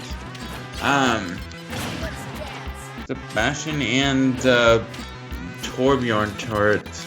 That should be interesting to go for. Oh, that counted, goddamn. You know what? So Smash Bros for Switch. if it does happen, that would be cool, but I honestly am not sure how to view. It would be cool to see, but I'm also like, I'm also just kind of like, I won't be holding my breath for it to happen. Same. But like, here's the thing I want to ask about. If you guys got the opportunity to have 3 to 4 characters you want to see add to the game, who would you choose? Okay, one would definitely be King K. Rool. That needs we need another Donkey Kong representative and a fucking villain. So why not K. Rool? Just that needs to happen. Please, for fuck's sake, give it to us. Yeah. Another character I want to see is honest to God Hector from Fire Emblem Blazing Sword. I just feel like we need an axe user, and why not who better than the guy who basically popularizes axe wielders for Fire Emblem fans, older than most of the people that play Awakening, like Hector. And Hector's a really popular character outside of Japan, in Japan and outside of Japan, so he would be perfect. Although, unless they somehow bring out another axe board in the game for the Switch, then that would be also cool. But that's a story for another day when that game actually happens. And so far, we've only got a remake and a mobile game to worry about. And third character would probably be Rayo 1 from the Custom Robo series, because we need a Custom Robo representative. Please, for fuck's sake, get a Custom Robo character in this. Okay, sorry. I feel like you'd talk very well with you. Wait, what? Quarter guy. Oh yeah, I mean, a lot of things Porter Guy's into, I definitely, like, he's actually one of my main inspirations for wanting to play the Castlevania series alongside Some Call Me Johnny. Well, yeah, I mean, to be fair, Some Call Me Johnny might be a big fan, but we all know Mr. Castlevania month's got us hooked. Yeah, well, again, I got interested in Castlevania to play the games, but I didn't exactly figure out what my favorite game would be, and also I basically learned what game would pretty much appeal to me the most, Aria of Sorrow, without QG. So I have to thank QG for getting me more into the Metroidvania games with the DS games and Aria of Sorrow and Circle of the Moon and stuff like that. Do you want a 4th character? I guess if I had to pick a 4th character... I want to kill myself, Jesus Christ. Well, that's interesting. Also, I guess if I had to pick a 4th character who would be like a third-party character, probably Simon Belmont. Honestly, Simon Belmont, we need that kind of fucking character in this goddamn game. I hate my phone on a burning passion. It just lied to me saying that my battery's fully charged. It's 19%. 19 or 19? 19. Oh, well that sucks. Yeah, also... Well, hey, well, that's Hassan, luck. Hey, By the Hassan, way, Pikachu. what did I just walk into? We're talking that's Smash what. Brothers. Walked into just us talking about things in general. Also, that boy... Yeah. Frog. You're going with that boy, oh god. Yeah. Shit. You're bringing in the pretty okay memes now. So, okay, so Simon Belmont, King K. Rool, Hector, and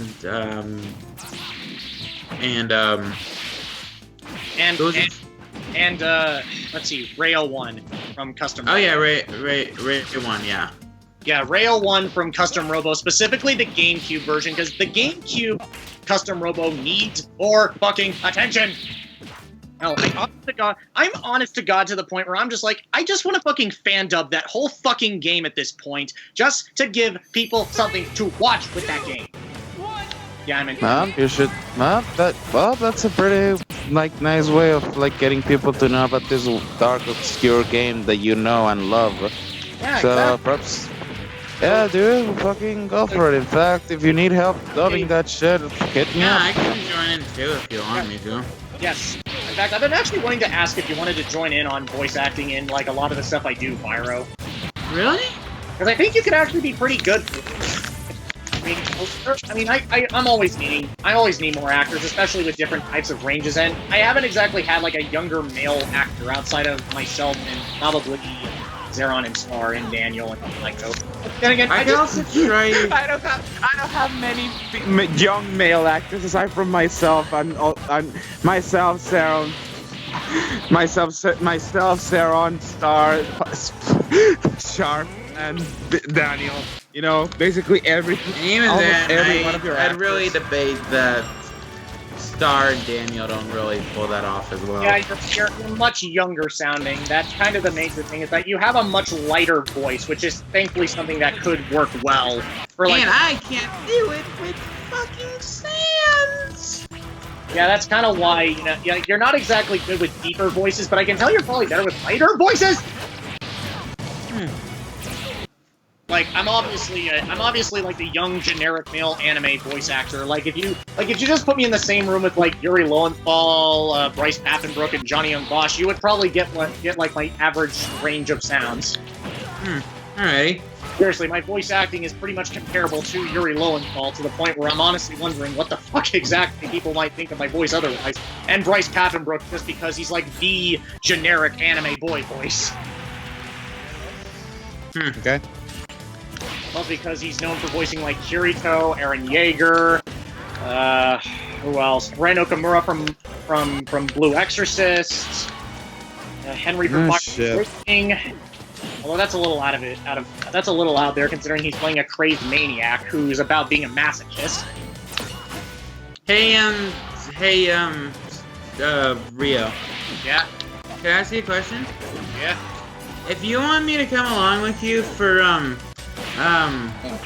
video for like a dubbing at one point, do you want to? I don't know if you don't know if you would even want to do this if I asked you. So feel free to say no. Still accept doing it either way. But do you want to do a co-op with me?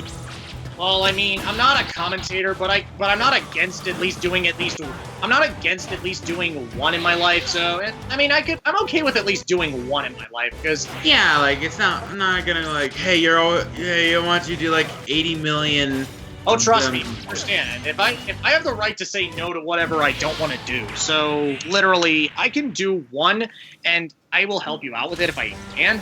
And also because, in my sense, I can literally just be that guy who will do voice acting for you. And I'm also a pretty half-decent editor with sound and visuals syncing up. Yeah. Also, that boy just won that match. Oh. Yes. But yeah, I actually. Nice. But yeah, Pyro, I might. It's unfortunately, I can't exactly cast you as any of the males in Fates. Well, at least for the first generation, because I'm all finished with that. I might cast you as some of the second generation characters, though. So keep yourself open for that. Of course, I'm always open if you need me. What better way to promote Meta Knight and Majora's Mask at the same time than have a Meta Knight wears Majora's Mask? God. Hey, did you have any characters specifically you wanted me to voice? Not yet, because as of right now, that's a whole nother casting process I have to go through, because the casting process for the first generation one was painful enough as is. In fact, I'm still not even finished with some of the characters. Well, I still need to cast fucking Hinoka of all people. She is the one character I have been unable to cast for because no one is able to do the voice that E.G. Haley does for her. Jesus McLoving Christ. Oh, Christ. Sorry about that. I actually wanted to try voicing comic dubs as the thing. Well, yeah, that's a thing we do, too. I mean, I just do support conversation fan dubs, I do in-game stuff, I do fucking comic dubs, I do all sorts of dubs. We're not really limited to anything. We just do whatever the fuck we want because we like acting and we like doing work. And also, speaking of which, hope you guys all look forward to the fact that my next support conversation fan dub that'll come out will hopefully be Keaton and Nix's support conversations. Keep your eyes open for that one. I'm not the biggest fan. I don't really like Fates, but I'd be glad to do some dubbing. Yeah. That'd be fun. And to be fair here, there's a lot of. And to be fair here, maybe it's just because and to be fair here, maybe who knows? Maybe you'll get attached to someone a bit more by voicing them. I don't know. It depends if they're written well. No, trust me. Sometimes you get more attached to your character once you play them. And fucking Christ! Jesus Christ! You people just pick like the fuck. Jesus, this is like what, the fucking fourth time this has happened where you guys pick the same fucking character and I have to fight both of them. Actually, no. This is like the second time. Well, you did it with Bowser. What was I going to even ask? You did it with Bowser. Twice, no less. By the way, Anthony, you want to tell them we also have Oh wait, I didn't get to tell you my. I didn't get to tell you my Smash Bros. Characters. Wait, what? Remember when I was asking about if you want Smash Bros. Characters in Smash Bros? I wanted to tell you what mine were too. Well, first off, I need to listen to what Star had to say. So, what were you gonna say, Star? You wanted to also tell them about what we plan on doing later on after I graduate. Oh, right. Also, the Masked Starmaker will be making appearances in my support conversation fandubs as well as Hinoka's nihilistic retainer Azuma, and he will be also doing his usual self when he can. I was going to say there was something else involved. Yeah, I think he's talking about the My Life as a Teenage Robot thing that he wants to working. Oh, right. That's like another thing we can plug as well, which is, yes, there was that one that wants to work on a My Life as a Teenage Robot Revival. Yes, they want to do like reboot sort of thing with it, and they are hiring people to do like voice acting, writing, among other things that you can apply for if you so choose to. Right. Yeah, and basically, I plan on trying to be a voice actor and basically a script writer, if anything. So I want to try and do that, and I'll probably send in my auditions soon for anyone that is part of that production crew. I plan on trying to do that, so I'll basically email if anything. That's fucking cool, sweet mate. I am rooting for you. Fucking Maze! What about? Oh yeah, May from I kind of forgot that you're doing that right now. In fact, I think after this live stream, I'll probably link that the website because that would probably be a good way to also. Oh yeah, they're doing a My Life as a Teenage Robot reboot. Yeah, well, fan-made, obviously.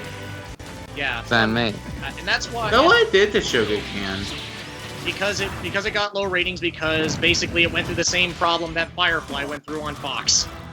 Yep, it really did not get any promotion whatsoever, and that is the one thing I hate about television sometimes. Like, listen, if you want a show to get good ratings, you invest in it. You basically promote your content. Because that is the #1 way to get awareness for said show to become popular or so. It's like Didn't they do that with Sand Punishment's Star Successor? Oh, god damn it. I know exactly what you're talking about. In fact, I actually own Sin and Punishment Star Successor. Actually, thank you, Porter Guy, again for the recommendation. I had that from CJF0. Oh. I know it from QG, because he's the one who talked about it on his channel a few times, and I'm like, this looks cool, and I bought the game, and I like it. It's fun. And it's a really fun fucking, light rail game. Also, Meta Knight with a Joris Mask 1. Well, that's disturbing. I know. Thanks. Thank you, Double D. That's disturbing. Double D? More like... That's disturbing. Pretty much. And, you do a surprisingly okay Double D, a star. Not really. That was actually kind of bad for me. Oh. What about your Sheldon voice? That is something I'm gonna have to practice later in the future. I have to just practice in general and probably get a better mic in general, considering when I'm a fucking internal mic. The same here. I plan on getting a blue snowball microphone as well that I'm probably gonna purchase. Blue Yeti. Yep, Blue Yeti. My apologies. Don't worry, I don't know the shit either. I'll hopefully get it at some point. It's just, again, right now it's taking me...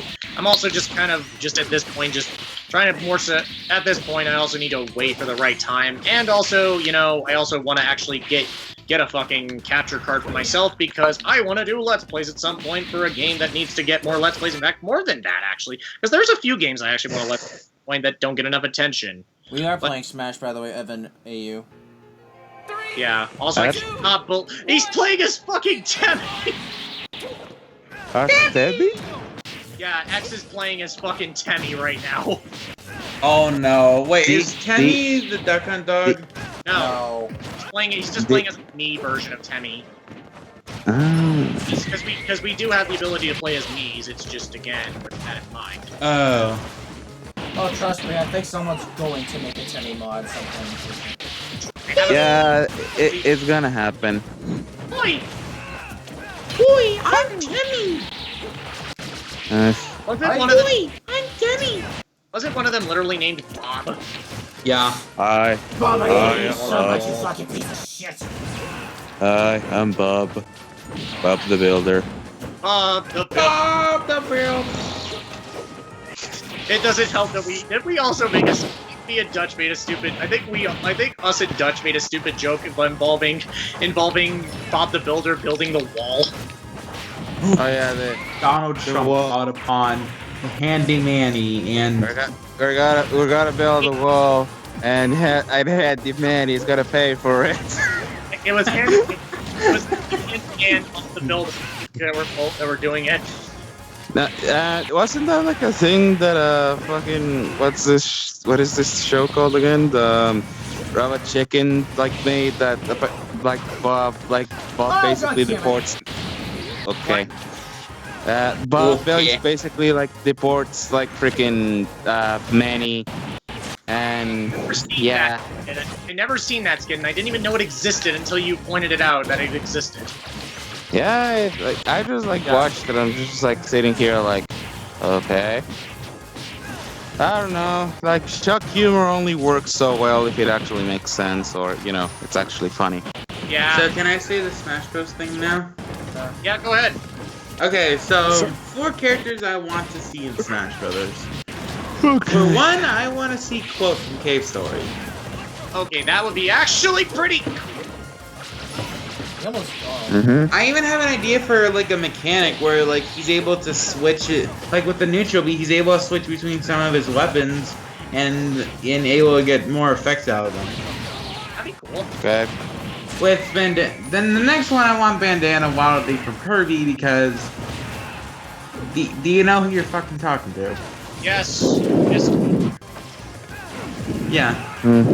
And you know why? Because well, for one, I know people can say Maglar because we like Kirby and we want more villains, but I say Bandana Waddle Dee because he is officially been said to be a part of the main 4, and imagine putting the combo frost on the range of deity inside of a stabby stick.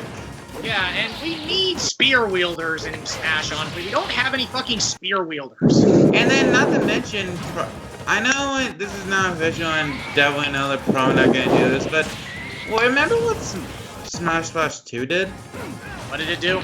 It added some sort of beam effects to the spears. Interesting. Yeah, I think it's a pretty interesting idea.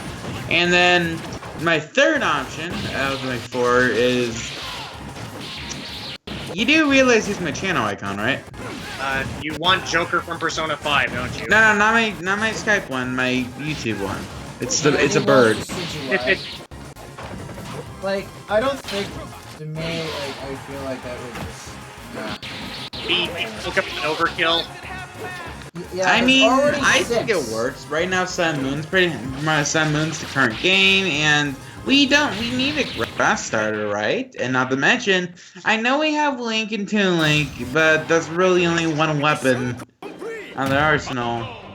Yeah, and we got a Robin Hood Archer thing. It's best. An Archer definitely would be amazing for Smash.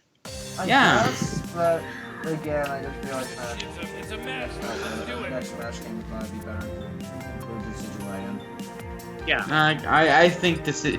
They even have a solid idea for the final Smash. Listen, one thing I'm just gonna say though is that basically Smash was released during the 6th generation. I would say we should just leave it at that.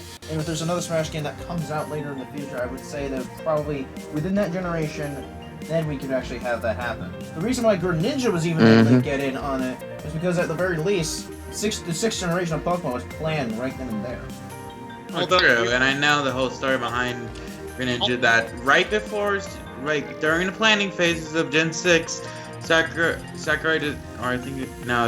who's just straight up said, I want Greninja in the game. Yeah. Even designed a whole moveset form in like a day or so. Yeah, which is pretty cool. I mean, it's just weird because, and I'm one of those people that's like, I get it, over-representation can be bad sometimes, but at the same time, I don't really care as long as they play well. Yeah. Which is why people complaining about the Fire Emblem characters is a bit stupid to me, honestly. Yeah. Look, although again, Corrin's bad because they're the 6th Fire Emblem character. No, I mean, Mario still has more characters than anyone else, and Zelda representatives. The legitimate reason I did feel like someone could bring up about Corrin is the fact that likewise it was a bad time to promote him using in a Smash and whatnot when the game hasn't even come out yet. Although to be fair, we did the same. They did the same thing with Roy back in the day. And to be fair here, the game wasn't even out in Japan either. Like, his game wasn't even out in Japan until, you know, after Smash came out, and then people realized that his dad was so much cooler than him. Yeah, I've actually looked into Roy somewhat. Because for some reason, Roy's a good character. It's just, again, he's basically just red-haired Marth. Like, not even joking, his story is pretty much just Marth's story, just different. Yeah, because fire. Although to be fire it up, baby. Fire it up, baby. Fire it up. Keep going, fire it up. Get going, keep firing up. Gotta burn them fire. Can you stop singing for the love of God? Thank you. I mean, Roy is not a legitimately bad character. It's just his dad, Elliewood, and his friend Hector and Lyndon are all just much better characters in the fact that he gets overshadowed basically by everybody around him, which is a common thing in a lot of animes. But again, it's also just because, you know, we didn't get Fire Emblem 6 over here in America, and we got the. He just saved X, by the way.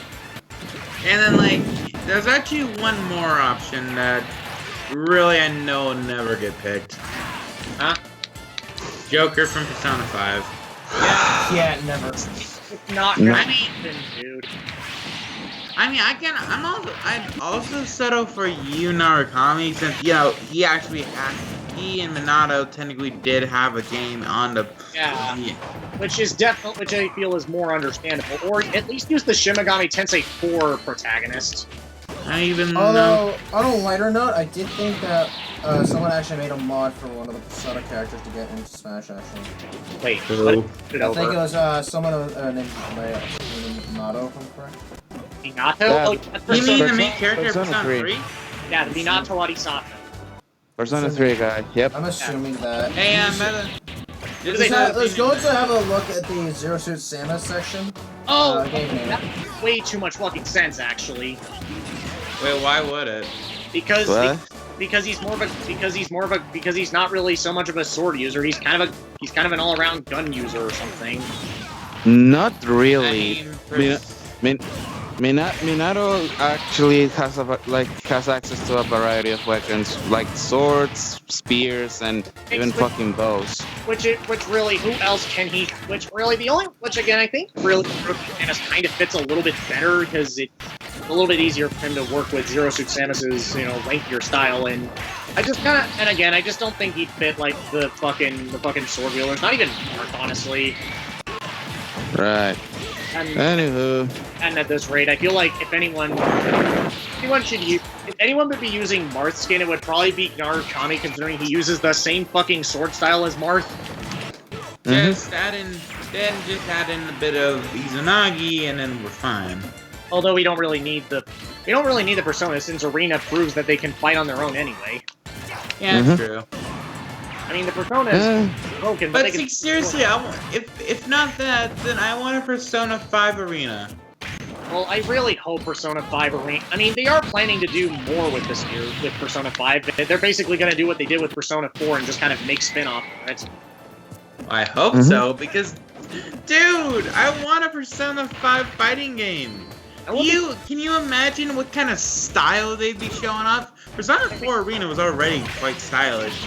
Like, so, I think Persona 5, if it's like an arena game, they need to basically do the 1 and 2 characters as well, because they need to do something with those characters in a fighting game, because it would be cool to have like an all-star Persona game with an arena that's not just 3 characters. If we're gonna continue from Persona 4's Arena Open Action plots, how would they meet in Shibuya? Or would they even be in Shibuya? I don't know.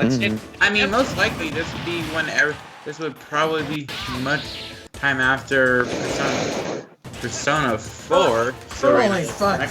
There are There are so many ways it can happen, and that's why it's really more. It's one of those things you really need to think long and hard about, and really get the idea for it. Holy shit, this is going on. Because we have the 3 teams: the investigation team, Seas, and the Phantom Thieves, all joining for one fight fest, and then add in Labras, then add in maybe Sho and Adachi if they want to bring some old ones in. We're definitely coming back. That's just simple. I mean, it's fucking Adachi. He's one of the most glorious villains ever written. And if Labras can return to Persona 4 Arena Ultimax, I think Sho can. Yeah, I'm just kind of pissed by that because the Minamoto version of Sho in Persona 4 Arena Ultimax is fucking broken. Yeah, well, yeah. Did you notice that basically X was dunked on? Yeah. Totally not playing funsies, as he says in the chat right now. Wait, what? Totally not playing for funsies.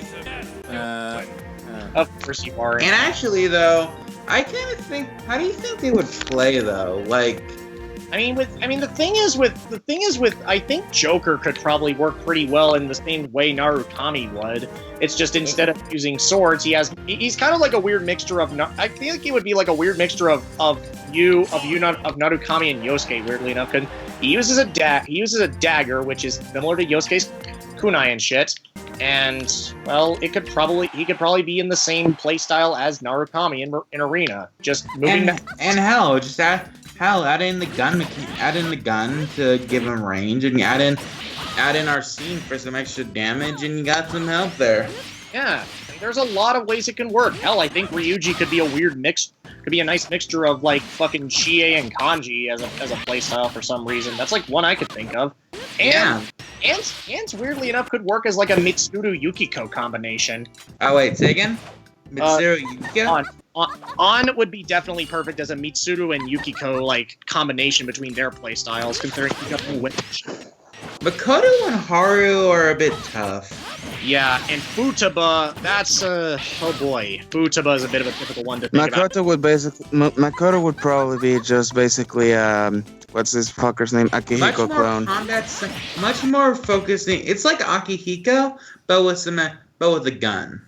Futaba cannot fight for Futaba really cannot fight for shit, so Rise.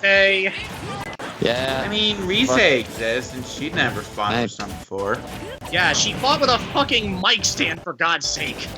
So if Futaba can fight with a computer or her hacking abilities, then I think she can.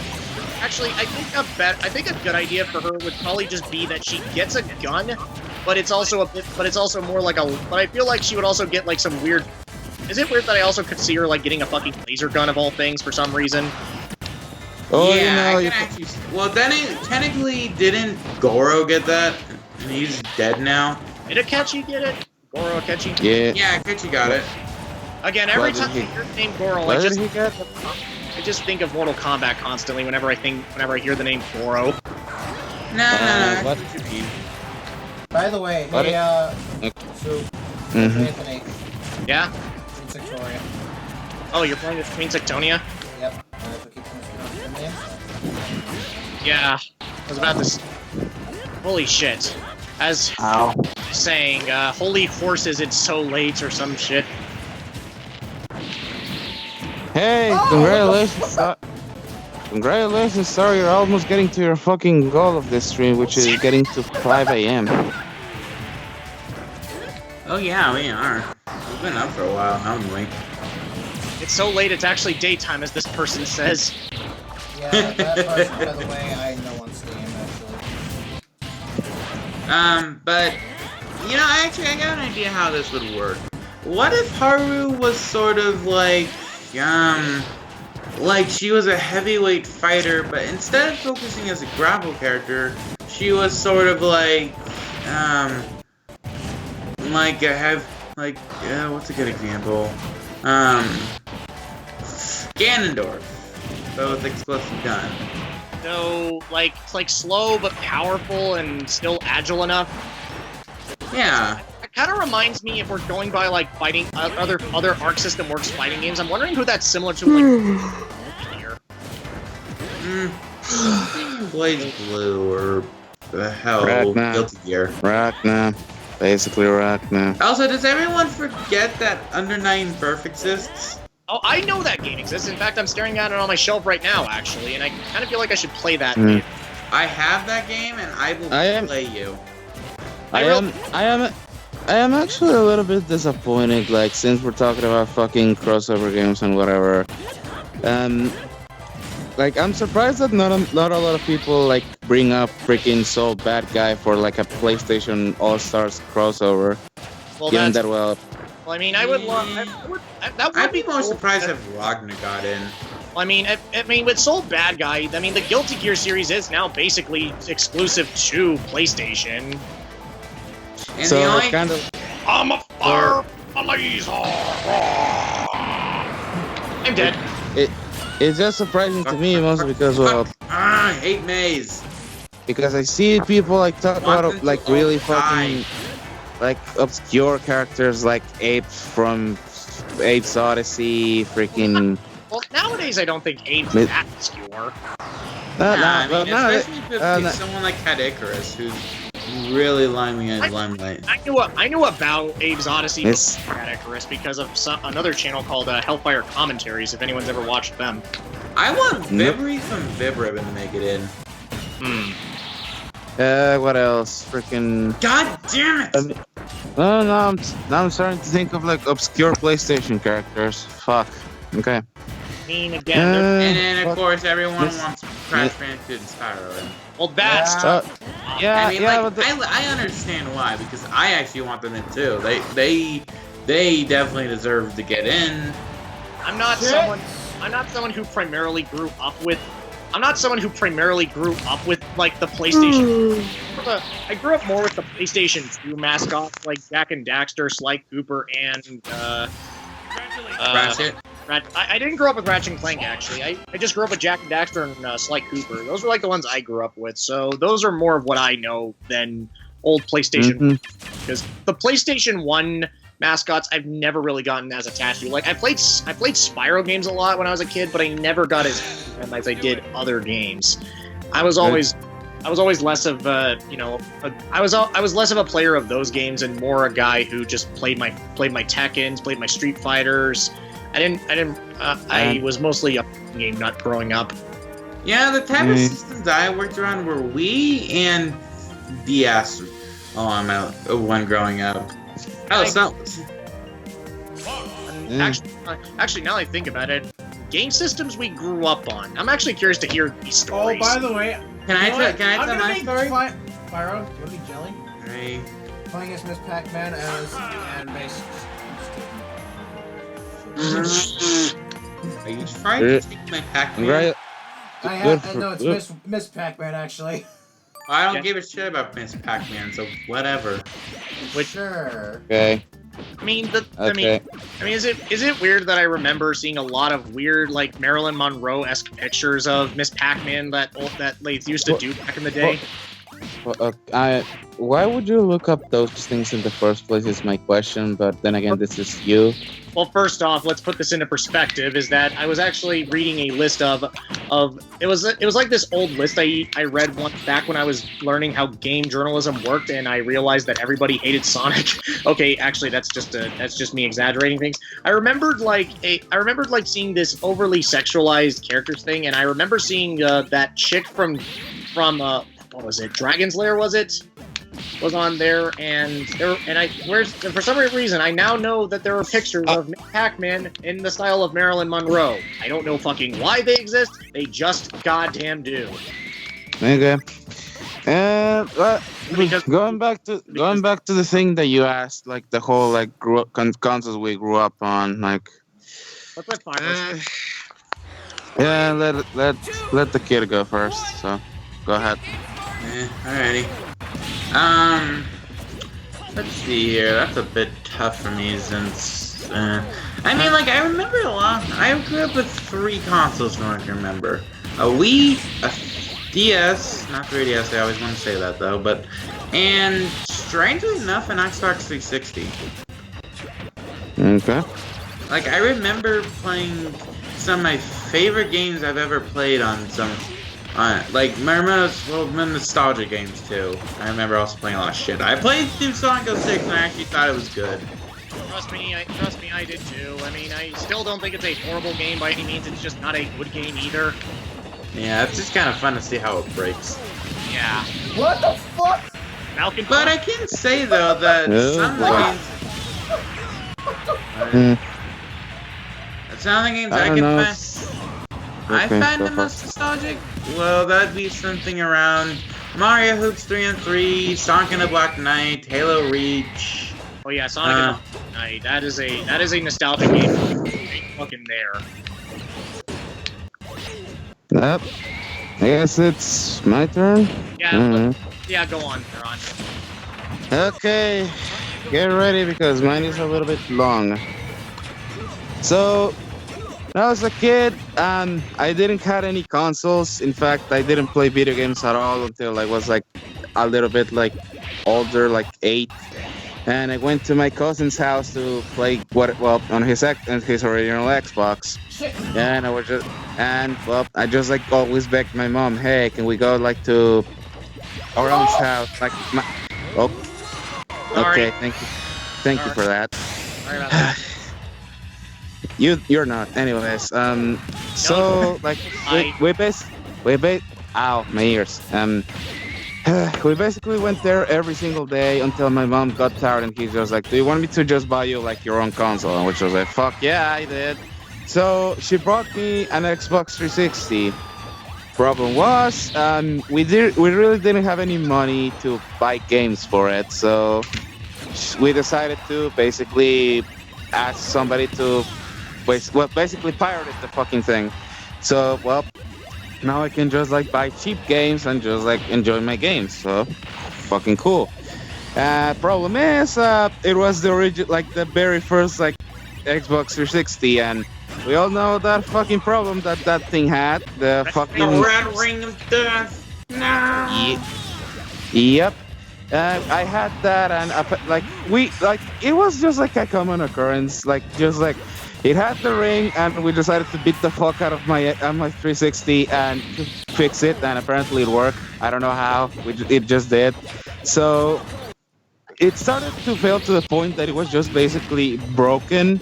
So we decided to be like, fuck it, let's change this shit. And we went to somebody and they say, I exchanged your 360 for a PlayStation 2. And I was just like, might as well. So I took the deal and I got myself a PlayStation 2. And I just basically went from there. After a while, then, well, I decided, my parents were like, hey, do you want a new console? I was just like, yeah. Okay, if you do well in school, we'll buy you any console you want. I was just like, okay.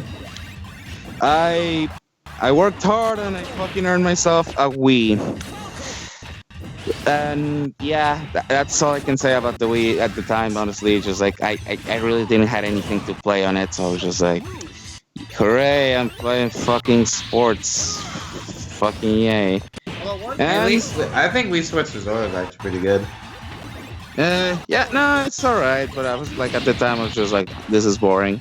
And from there, I, for the love of God, I kind of like, just like, forgot like what happened. I think I just like, along the way, I got a DS. And yeah, that's basically my fucking, like, history with my consoles. Like, So, I was broke as fuck. I still am. still remaining onto that topic of nostalgic, looking back on stuff. What would you guys say is some of your most nostalgic games? Good point, actually. Good point. Okay, you go first, Anthony. No, Zeron, you have to say your games because I haven't gotten to my console story yet. Okay. Oh, you haven't? No, in fact, No. Zeron's story went on for his, and he hasn't gotten to his games yet. My most nostalgic games. Shit. Okay. Well, if I may, I guess like one of my more nostalgic games is probably Sid Meier's Pirates. That game, like, if you like, that's probably the only game I would just like fucking go old nostalgia hard for, honestly. Like, I just played that game with my cousin so fucking much when we were kids. It's not even fucking. It was pretty unhealthy, to be perfectly honest. So, other than that, I think Sonic Rush is like a really nostalgic game for me. Sonic Rush. I really enjoyed that game. I think it's like one of Sonic's best games, to be perfectly honest. And other than that, I don't know. Fucking Lego Star Wars, I think, was like a really big one for me too. Star Wars is cool. I love that game.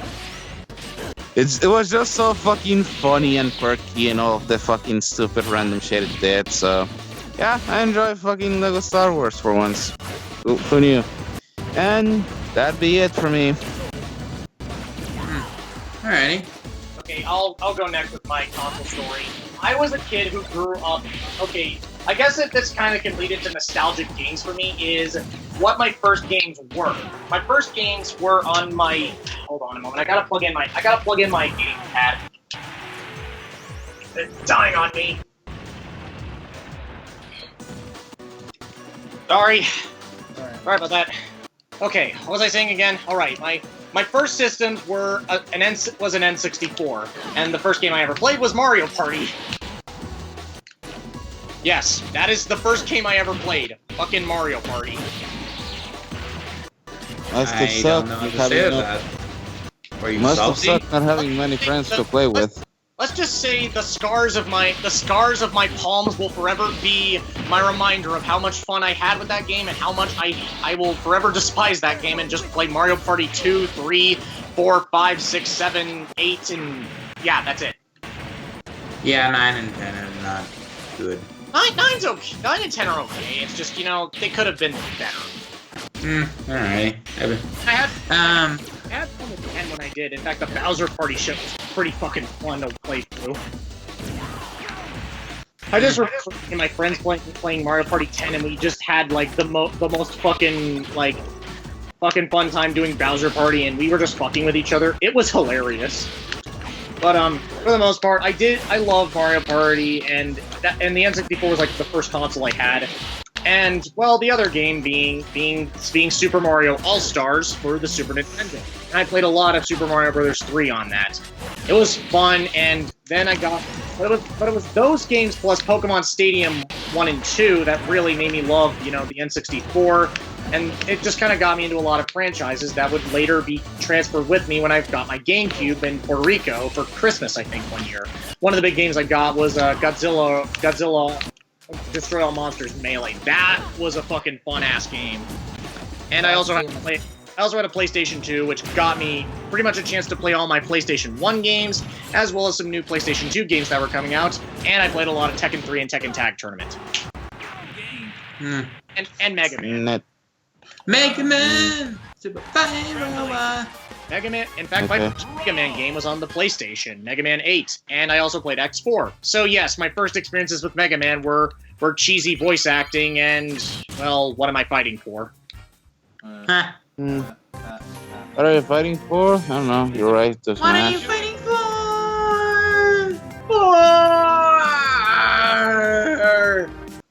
Well, that's quite a few games to start with. But not even that, and also I got introduced to one of my favorite franchises, not only through that, but also through an anime series. If any of you have ever heard of it, it's called Monster Rancher. That's a series I heavily got into when I got Monster Rancher 3 for my PlayStation 2, and let's just say the novelty of putting in discs to get new monsters, fucking awesome! Alrighty. It was an extraordinarily fun time to play those games, and, well, then my experiences would just expand with stuff like Kingdom Hearts and a few other games.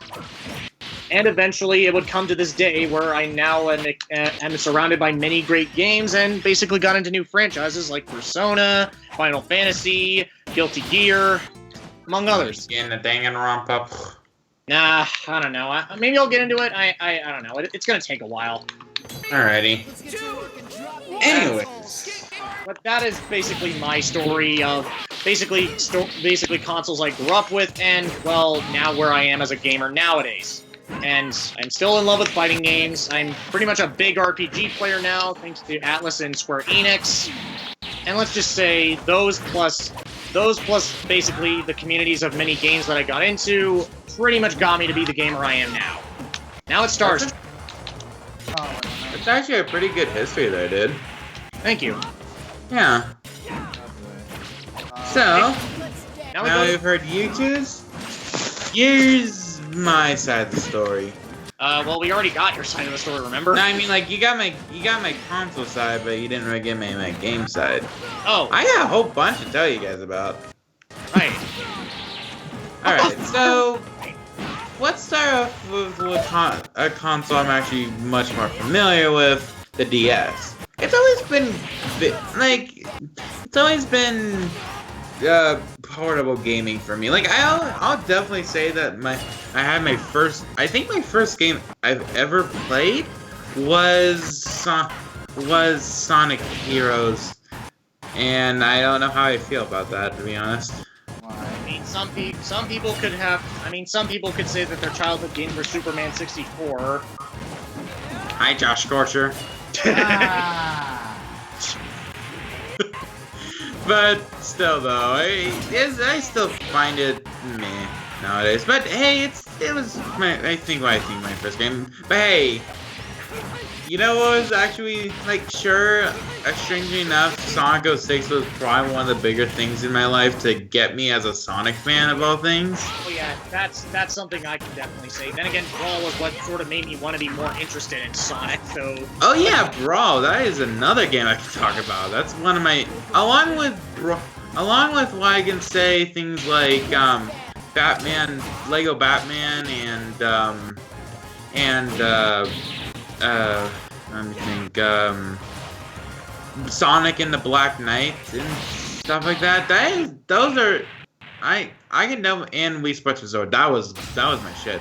I can say that was definitely, those are definitely some big Wii games for me. The DS though, I mean, like, I can always tell you about my Mario Party, my Mario Party DS memories, or my Mario Kart DS. Those are both fun games.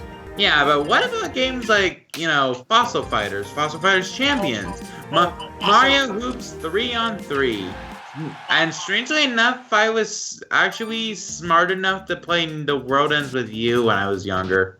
Huh, nice. Yeah, call it a rare occurrence, but I love that game to bits. I need to get back to that game at some point. I want to play it again just as a nostalgic romp, but you know how many times in my life I've played that game? How many? 3. Once when I was younger, and I still beat it. Twice when I was older, I still beat it. Nice. Yep, and then also nowadays, Sonic Rush. Do you expect me not to play every Sonic game I could get my hands on at that point? I even played Robotnik Beam Machine, all the classic games via collection on the X.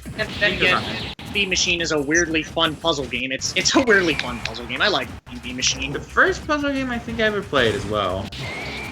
I think it was. I played Tetris a lot as a kid. Actually, I didn't play Tetris enough as a kid. Actually, I think Mean Bean Machine was like the first puzzle game I really got into. Weirdly enough. Yeah. I don't know. It's weird. Yeah. And then but upon that, I also put I still think that the classic games still hold up because they're really good games just by themselves. Though I will say that Sonic the Hedgehog 1 isn't the best of that. I honestly still think 3 is actually the best. I know that's pretty common, but I don't know. Mushroom Hill is still awesome to me. I'd still say 2 is my favorite of the classic games. And strangely enough, my favorite game in the series, the Wii version specifically, is what I got started on. And while I will still say, and I will still hold by, it is a very fun and playable version. Sonic Unleashed for the PS3, when I played Modern Day, kind of topped it, and I was going like, my nostalgia got better. Sonic Unleashed, to me, is still my favorite Sonic game, with the only one that really rivals it being Sonic and the Black Knight. Even if that game is a little weird in some places, I absolutely love that game. I know. Dude, I feel like you should talk to a friend of mine, because he would share your opinion in a lot of areas. Because Song in a Black... I mean, I don't know about the Unleashed part, but we can all agree that Song in the Black Knight's a lot better than people give it credit for. It really... It deserves so much more credit than it gets. Yeah. And then, like, let's see here. Some other game, like, you know what's a game I'm so embarrassed to say that I was a fan of now, back then, but and I'm not much of nowadays, even though I still have them. What is it? Skylanders. What's wrong with Skylanders? No. It's like the earlier games to me, not getting Giants, is I think that was specifically Skylanders, Spyro's Adventure, and Skylanders Swap Force. Those are still now my favorite games in the series, and the only ones I'd actually want to go and play again, because boy, do I not like what happened to the rest of the series after Swap Force. Because, like, Trap Team looked okay, and it was fine, but then things went downhill with Superchargers, and then got even worse with Imaginators, and now I don't even know what happened anymore. Which is kind of hilarious, because my friend X got into Skylanders because of Superchargers and Imaginators. In fact, he's a big fan of Imaginators, because it allowed him to create his own character. I can get that's good. It's just like, I don't know. As the series went on for me, I kind of noticed that it just started to become a repetitive linkage of things. Like, it was like it's like how some people would like to consider Pokemon nowadays, except a much worse degree. And even then, that Pokemon thing was always before Gen 7. But it went like, oh, they just added some new characters, make a new plot, bada bing, come. Yeah, it's not really anything that changes too much, other than just levels and characters and stuff. And even then, the characters that you see aren't exactly the most fleshed out characters at all. Fair enough, but I mean, I know X became a big fan of a few different characters here and there. I'll say this: some of my favorites growing up was actually Spyro, because fuck it. Trigger Happy, Stealth Elf, Hot Dog. Actually, I don't know because X has a lot of characters that he's into. It's just I think I really need to introduce you to X at some point, Pyro, because is he that Hedgehorn? Is he that Hedgehorn guy? Yeah, he's my IRL best friend, and he's kind of the person who I primarily come up with a lot of my interests with, primarily. Okay, I'm sorry, I'm just getting messages from Messenger right now, and that's about it. Alrighty. So, let's talk about Yu-Gi-Oh! Can I just say I've always been a fan of this? Like, I might not be the most biggest on the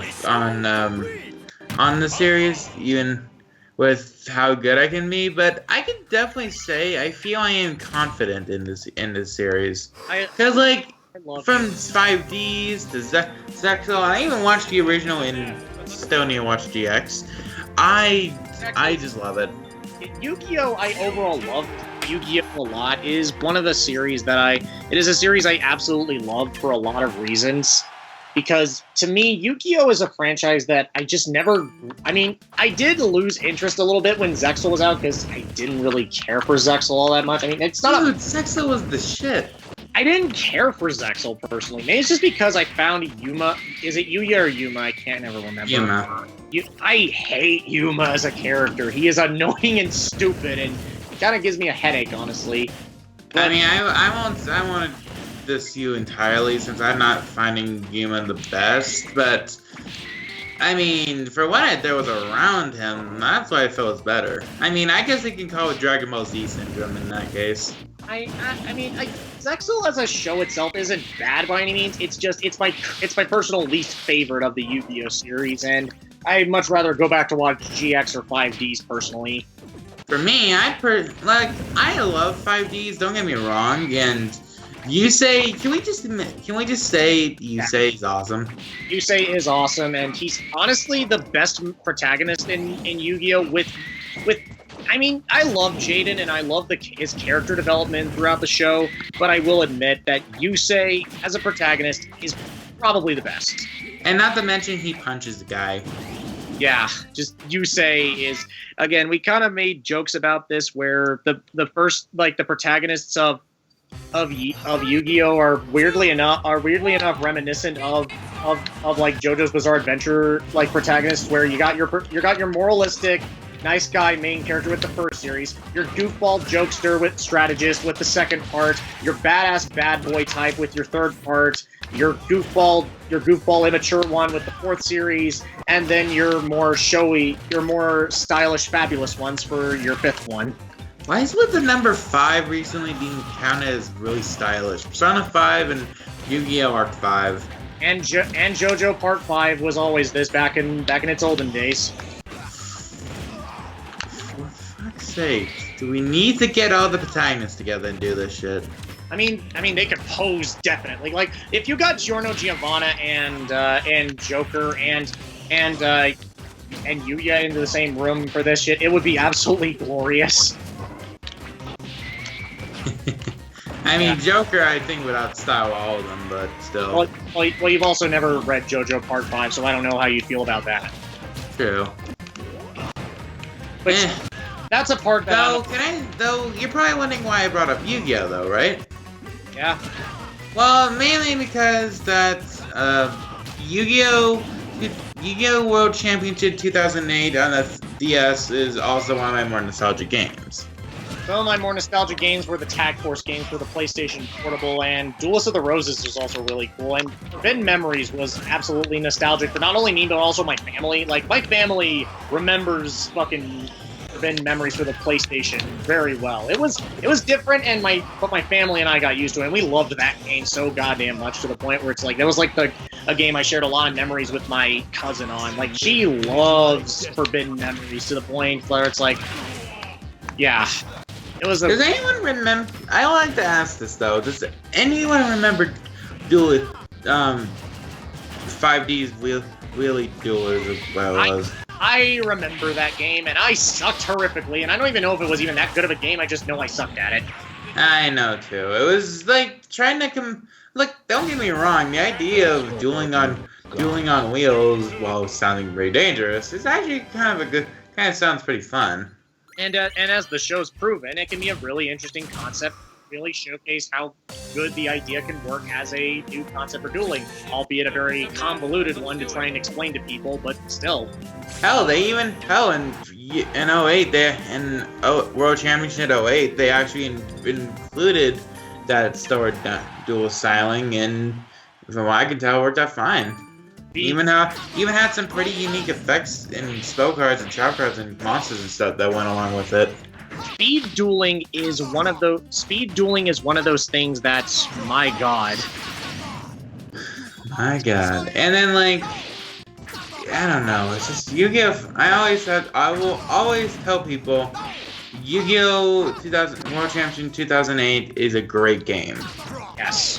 And then again, once they started, when you actually play, stuff with the Yu-Gi-Oh! Series, in the sense that you can play, the games that were more or less, the games that would pretty much focus on the card game, it really worked. And a lot of the games, weirdly enough, that didn't follow the structure of the card game properly, they were still fun in their own way. Again, Duelist of the Roses was a strategy RPG with the Yu-Gi-Oh! styling. It was really cool. Yeah. And same with Capsule Monster Coliseum, if anyone remembers that game. That was a fun fucking game to play.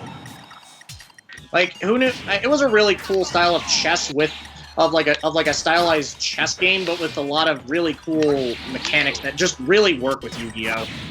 Yeah. It weirdly enough made some lesser monsters from the original series really work as monsters in a different style. And it kind of made me appreciate stuff like Flame Viper, which, I never thought I'd ever see the day that Flame Viper would ever be useful, because that monster kind of sucks, admittedly.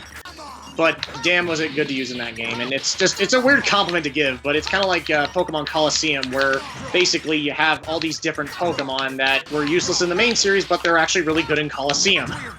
Oh yeah, Pokemon, that's what I forgot to mention. I started with Platinum. I technically started with the Stadium games, but I never owned my own RPG of Pokemon, because while I did have Yellow growing up, and my brother was a big fan of Pokemon Silver, like, he loves Pokemon Silver so much. But the first RPG I ever played was Diamond. That was the first RPG, not counting Coliseum and XD, that I played for Pokemon. Because while I do love Coliseum and XD Gale of Darkness, they are games that are pretty much, you know, they're not traditional Pokemon games. My first traditional game that I really got into was Diamond, and I love that game. I really need to play Platinum so I can really appreciate it again, because I want to remake my old Diamond team, but with the style of being a Platinum trainer. Yeah. It would be absolutely epic for me to go back. Not to mention, I feel that Platinum kind of rounded things out better from Diamond and Pearl. Yeah, definitely. And also, you know, made a lot of the speed issues, you know, Oh my god, I can say that. Fuck the speed issues in Diamond and Pearl. Yeah, Platinum was a lot better about it, but it still had it slightly. But then again, it was also the first time they ever worked with the DS for Pokemon, so can you blame them? Eh, fair enough. Still low. Ow, fucking. What was that, Star? I was about to say, I'm surprised you guys haven't asked me about my Yeah. In fact, I really do need to revisit fucking Platinum at some point so I can really appreciate Sinnoh again. Especially after Chugga's playthrough, I really wanted to get back to it. Alright. And let's see. That and also, you know, just gonna say this right now, Dialga became one of my favorite legendaries just on the process of it being awesome, and that was a nostalgic thing for me to find. Dialga and Palkia were fucking badass, let's put it that way. Yes. And I guess Giratina can also apply here too, but at the same time, it's just... I felt it was more of just that bulky Pokemon that really didn't do too much. Although, X makes use of Giratina so fucking... Oh shit! Like, X love and Pyro, I guess, fucked or something? Because I'm assuming it's fucking late. I mean, it's 4:49 over here. Well, he's an hour behind me, so it's like 1:49 where he is. Alright, Mel... What? So, okay, let's do this round first, and then we'll do one last round to, basically with our beats. Alrighty then. Because I feel like maybe we should sign off, because goddamn. Right, I guess we should also cap off with my journey through our fucking consoles and games and whatnot. Yeah. Yes. Sorry for me and Pyro getting really off topic there, or really deep into our, like, extremely balls deep into our situations. It's alright, man, no worries. But anyway. After all, we're all just here fucking... We're all here just basically just let loose and steam and whatnot. I guess Let's hear it. Let's hear your... Really, I think you can just boil it down to just simply being simple, because the very first console I would have started off with, on a sort of technicality, you could say I kind of began with the GameCube first. Like, that was the first game that I basically got into. And if anyone wanted to take a wild guess, yes, Melee was the first fucking game out of anything else I could probably play. Although, at the same time, as technicality, I feel like when I was young as well, I also feel like I may have played, Sorry about that, computer died on me. Oh, no. We're just getting to Star's story on his consoles and games, so we're gonna let him talk for a bit. Alrighty, I'm just gonna playing the game. Okay, so, going back to what I was saying before, though, I believe that I also, like, if I wanted to talk about me playing, like, games as, like, a little child, I guess you could say I started around where... Does anyone remember when Halo was sort of released? Yes, I do. Oh my gosh, I wanted to talk about Halo. Well, let's let Star do it. Yeah, no, I'll wait till Star's done. Then I'll talk I about basically played Halo when I was a fucking child, let's put it that way.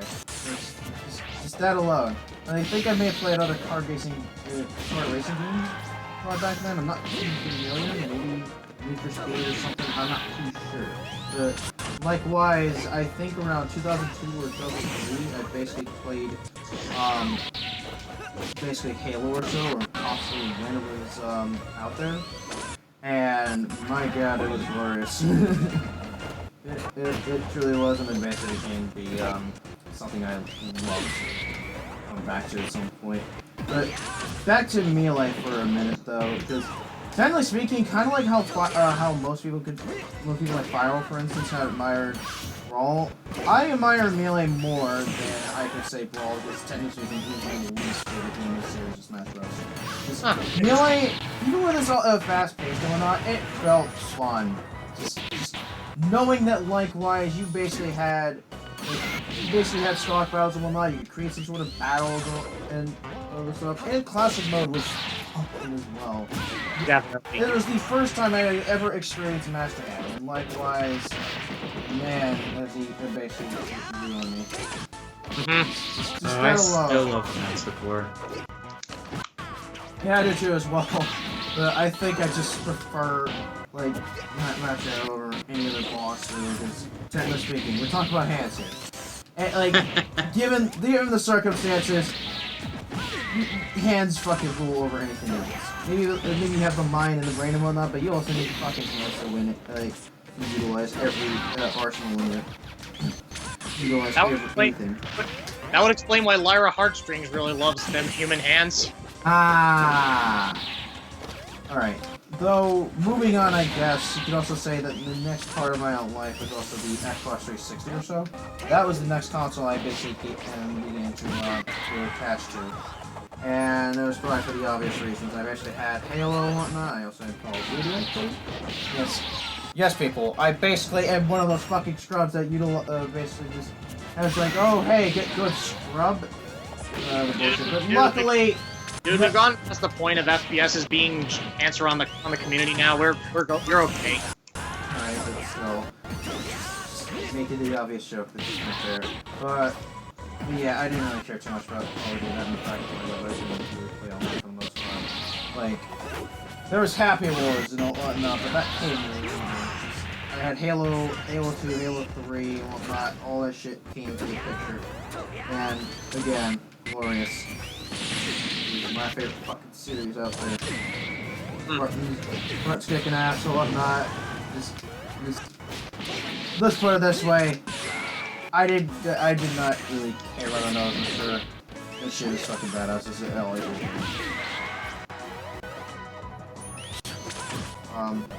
I guess basically the end of the Xbox story though, it really is just meh.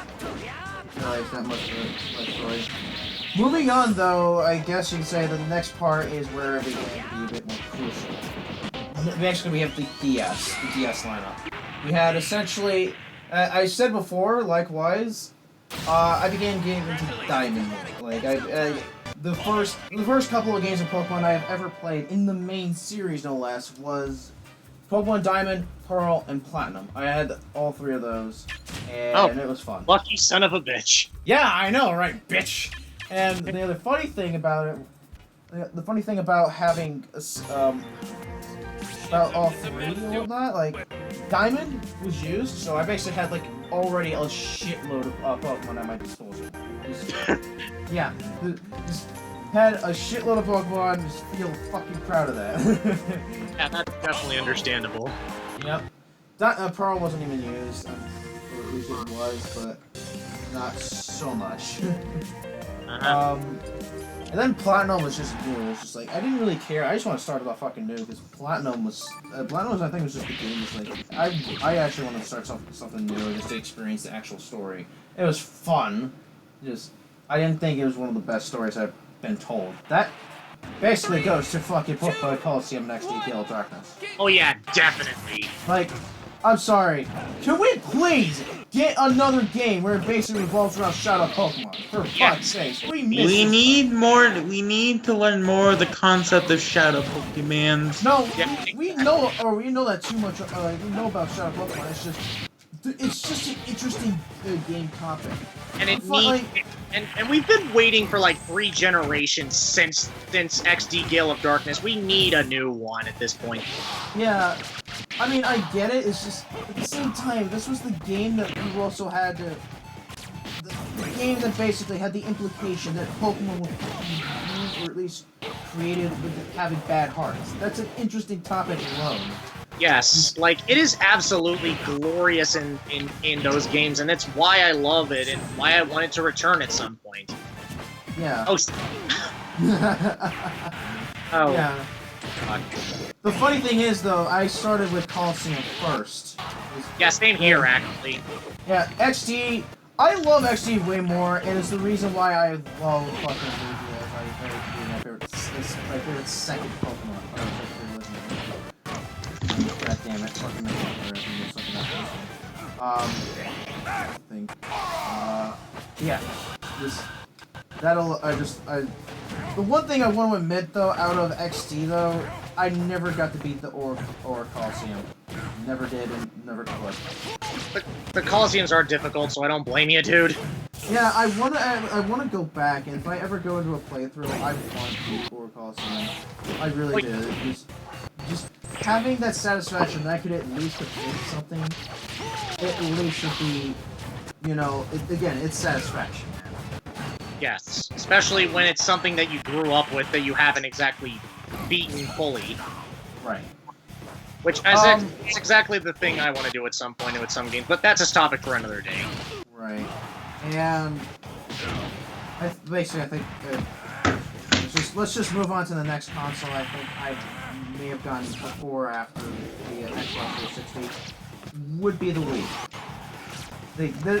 Much like Zeron, I was more appreciative of the fact that I got to play on like sports and whatnot. It was fun, and especially since I was able to play with my family and like we sort of had bets here and then we had fucking bowling. Just that alone. Like, yeah, guys, bowling is fun. At the same time, you can fucking bet your money. Yeah, put your money where your mouth is, motherfuckers. It was something. I remember that my family also loved doing Wii bowling as well. Yep. The family favorite stuff. The funny thing, I own Sonic and the Secret Rings, and at the same time, it's like I didn't really fuck. I do not like it. The reason being is because I fucking grew up with Sonic Turtles. Makes sense. Hey, look, look, we had two guys in the same like. Yeah, except I was the one that started with Sonic Adventure 2 and Adventures of Sonic the Hedgehog. Cause I watched that cartoon a lot back when I was a kid, but that's for another time. I feel bad for you. No, it was a fun show. No, I mean are you talking about like Satan? No, like the more comedic one. Comedic's a word. I mean, it was funny. I mean, snooping as usual. I see. But anyway. Okay, that's one thing that you can get out of it. Fast forwarding a bit, though, like, I think after the Wii Sports Resort, I basically got into other Wii games as well. Pokemon Battle Revolution is one of my, like, second favorite games on the Wii. The first was kind of Go to Brawl, even though it was my least favorite game in the series of Smash Bros. Because, likewise, we also have, we can't forget, Project M exists. Yeah. Even though I basically got that later in time, I didn't discover it until, like, oh hey, it was already released and whatnot, and Mewtwo was, like, there, so, yep. I'm going to get this someday. Actually did that, and this game has too. It did feel sort of satisfying at the same time.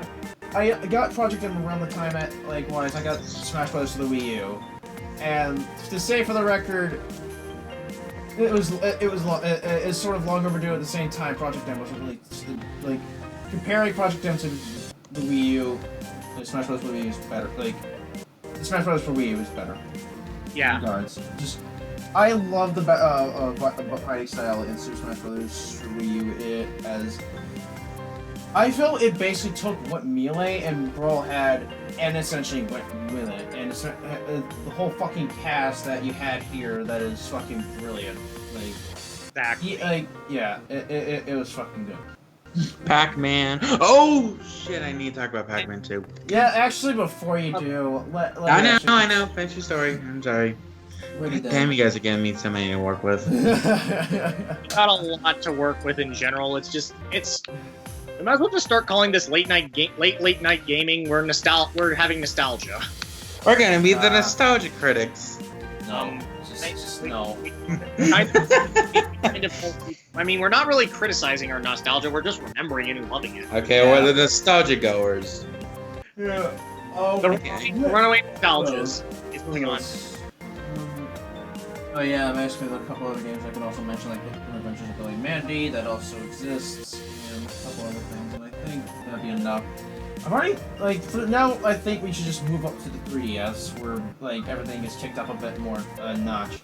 I love Well, this is like going off of nostalgia and more just going into what our modern tastes are now, which is actually a pretty cool idea to talk about now, like to transition into a new topic. How did we start with the Nintendo 3DS and stuff? What games did we get to start off? I didn't even get to tell my story about. Oh my god. Well, now the you- earliest... I got a lot to say. Just keep your story on. I'm just thinking to myself. The short... Although, one of the things I want to say, like, this little bit of a brief little transition. One of the earliest consoles I did remember playing was the Nintendo 64. Ah, yes. And I remember playing at a friend's house where basically, oh hey, they had the Nintendo 64, and they had the fucking copy of the original Super Smash Bros. Oh yeah, That was glorious. I owned that game growing up, and that's what got me excited for Melee. Even if it didn't stand up to what Melee and Super Smash Bros. Had in, it still holds its own. Like, it's still fucking good. It is fun. It is fun as hell. Like, It's a good game. me and X actually, we played that game once, and we just decided to fucking unlock every character, and it was really fun to play the game and just kind of experience some nostalgia and just kind of play through the game. Yeah. And let's just move up to the 3DS, where basically everything is taken a bit of a more of a notch, even though they likewise also played the DS and had Heart Gold, Soul Silver, and those were one of my favorite things about the DS in general. Just Heart Gold, Soul Silver, guys. One of the best Pokemon games in this game. And I think they were pretty fun, just nothing I'd call the best. I love Johto, so I can definitely see why. It's just, again, I like Johto, but I find it a bit overrated. That's kind of why I prefer Hoenn and Sinnoh. I wouldn't bring it there. I think Sinnoh is actually my third favorite. I think the first basically obviously goes to fucking Hoenn. Yeah, that's obvious. I'm sorry. That's a good one. Even if I didn't play Emerald or Sapphire or Ruby, that shit was still good. You had fucking Groudon, Kyogre, and Rayquaza. Those Willow Trio still live on, man. Hey, Star. What was your reaction to seeing 7.8 out of 10? I don't really give a shit. It was you can go kill yourself with that. It was the feels stupid. But anyways, I think we should. I honestly think this would be an interesting topic to like sort of go on our round table thing about the 3DS and what it did for us as gamers. So you know what? I'm actually curious to see what Star does. Then we'll go to Fyro. Then we'll go to me. If that's okay. It's alright. Just keep in mind, when you did me, I got a few more stops to go at. Well, we're just going. We can go about more. We can go about an hour.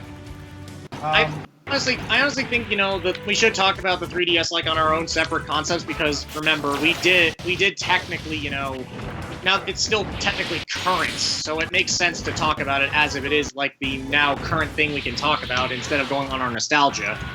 Right. And the one thing I just want to mention, 3DS is good. It is. Like, Yeah. Street Pass and whatnot, that was fun. Like, even if I didn't go out as much and didn't really bring my 3DS with me, I still love Street Pass at some capacity. And, yeah, basically, 3DS had some of the best games on there. It has To put a perfect example, it had at least a Sims game adaptation. Tomodachi Life is good. I love that shit, like, because it allowed me to have,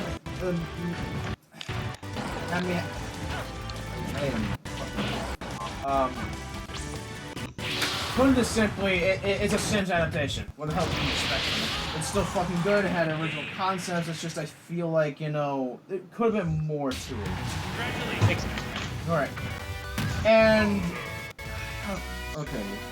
What other games was there? Like, I think, just to include the DS a little bit more, Black and White and Black 2. Those games I moved up to as well. Like, those games I still liked, but it's just, I feel like I dislike them in the sense that they're not really the best regions. Just I mean, Black and White as stories are great games. It's just, you know, they could have. It's just early game Pokemon can really hurt you and make you feel angry.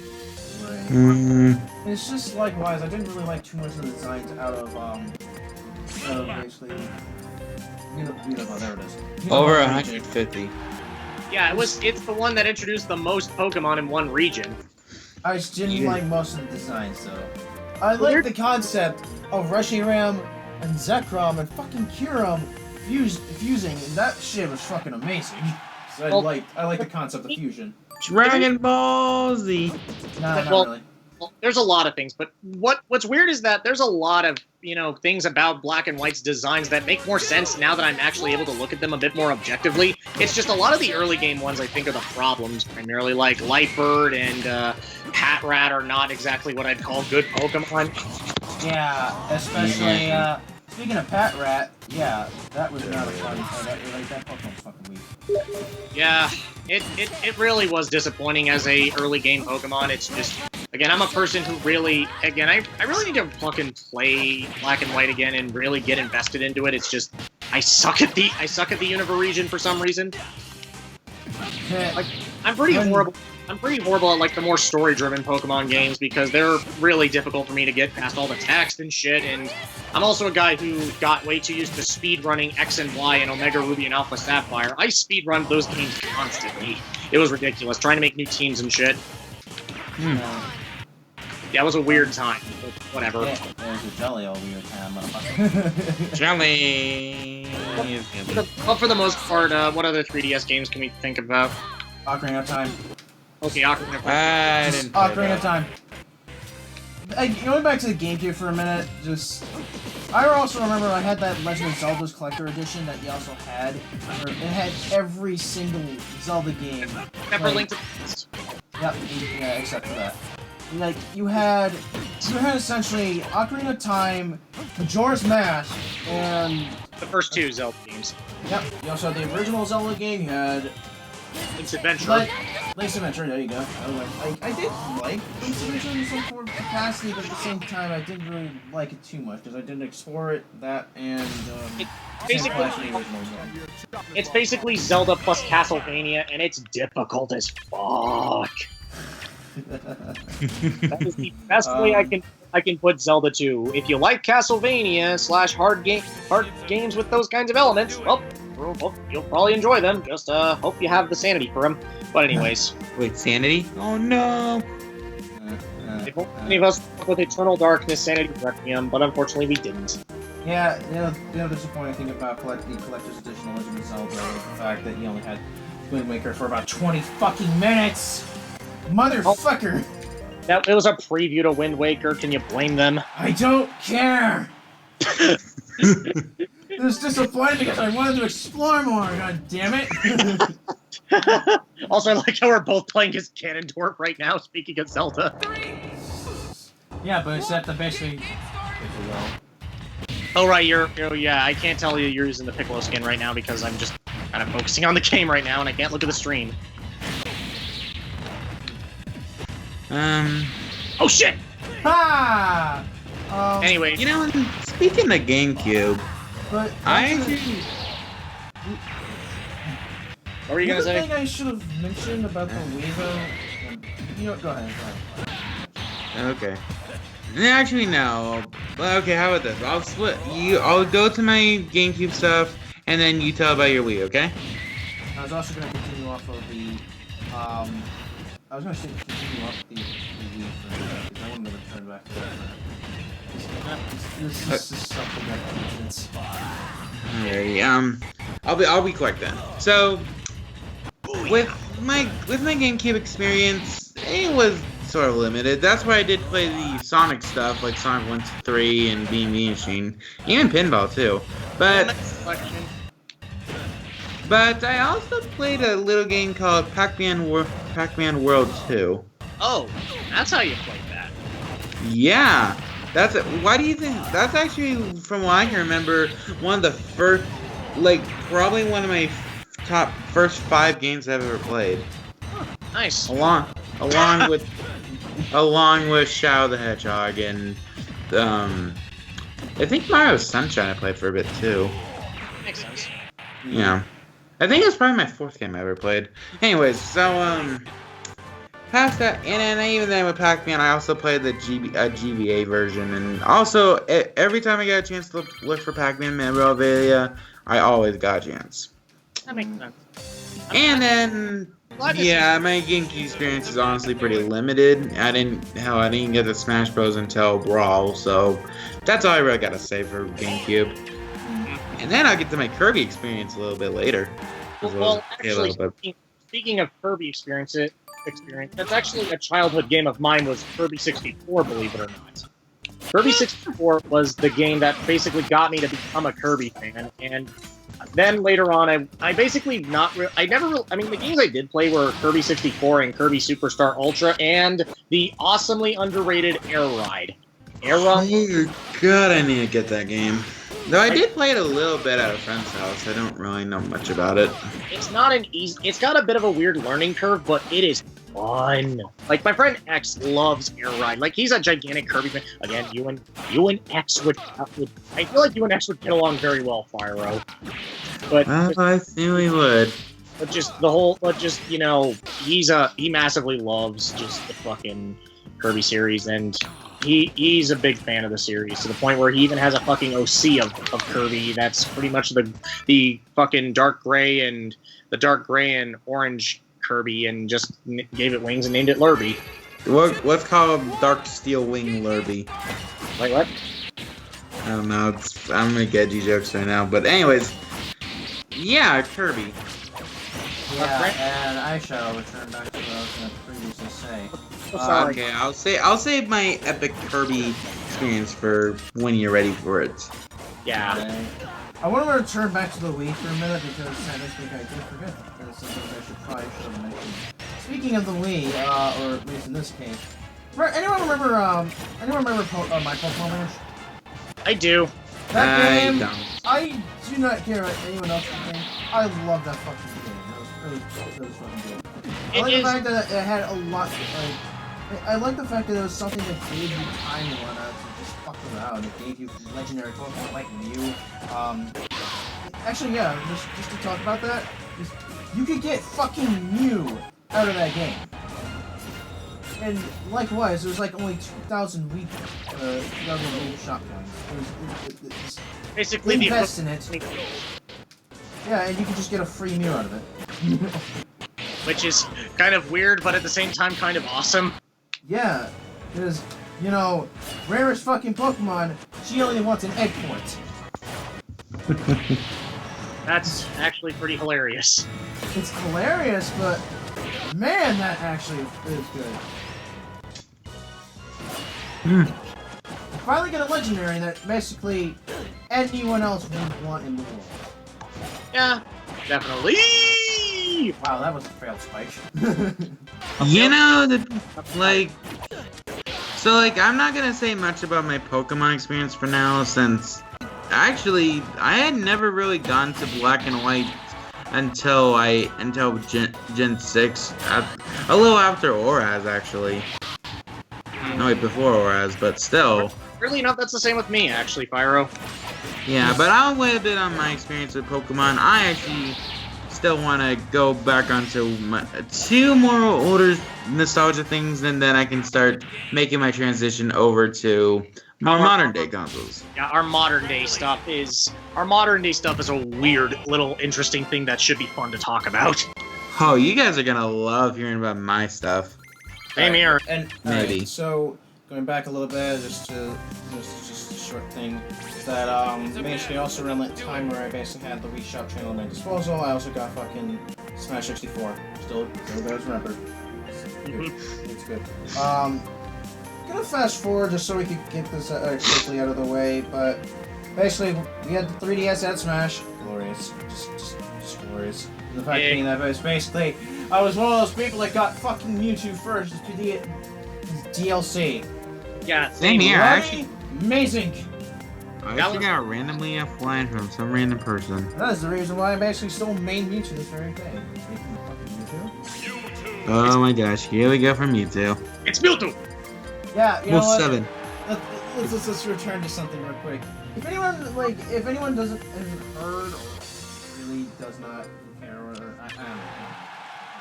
Just the reason why Mewtwo has always been my favorite Pokemon is because of Melee. And that game alone was the reason why I fucking got love Mewtwo as this very, very day. Which is kind of amazing, actually, because that's actually a really interesting way. Because, you know, a lot of people I know mostly know it via the first movie in the anime, and just the fact that he was the secret final thing that you could catch in the original games, because that's what most of my people know him for. But just hear someone getting into him because of Melee. That's a really interesting and really cool way of getting into him. Indeed. Yeah, that's mostly because of his fucking his character appearance.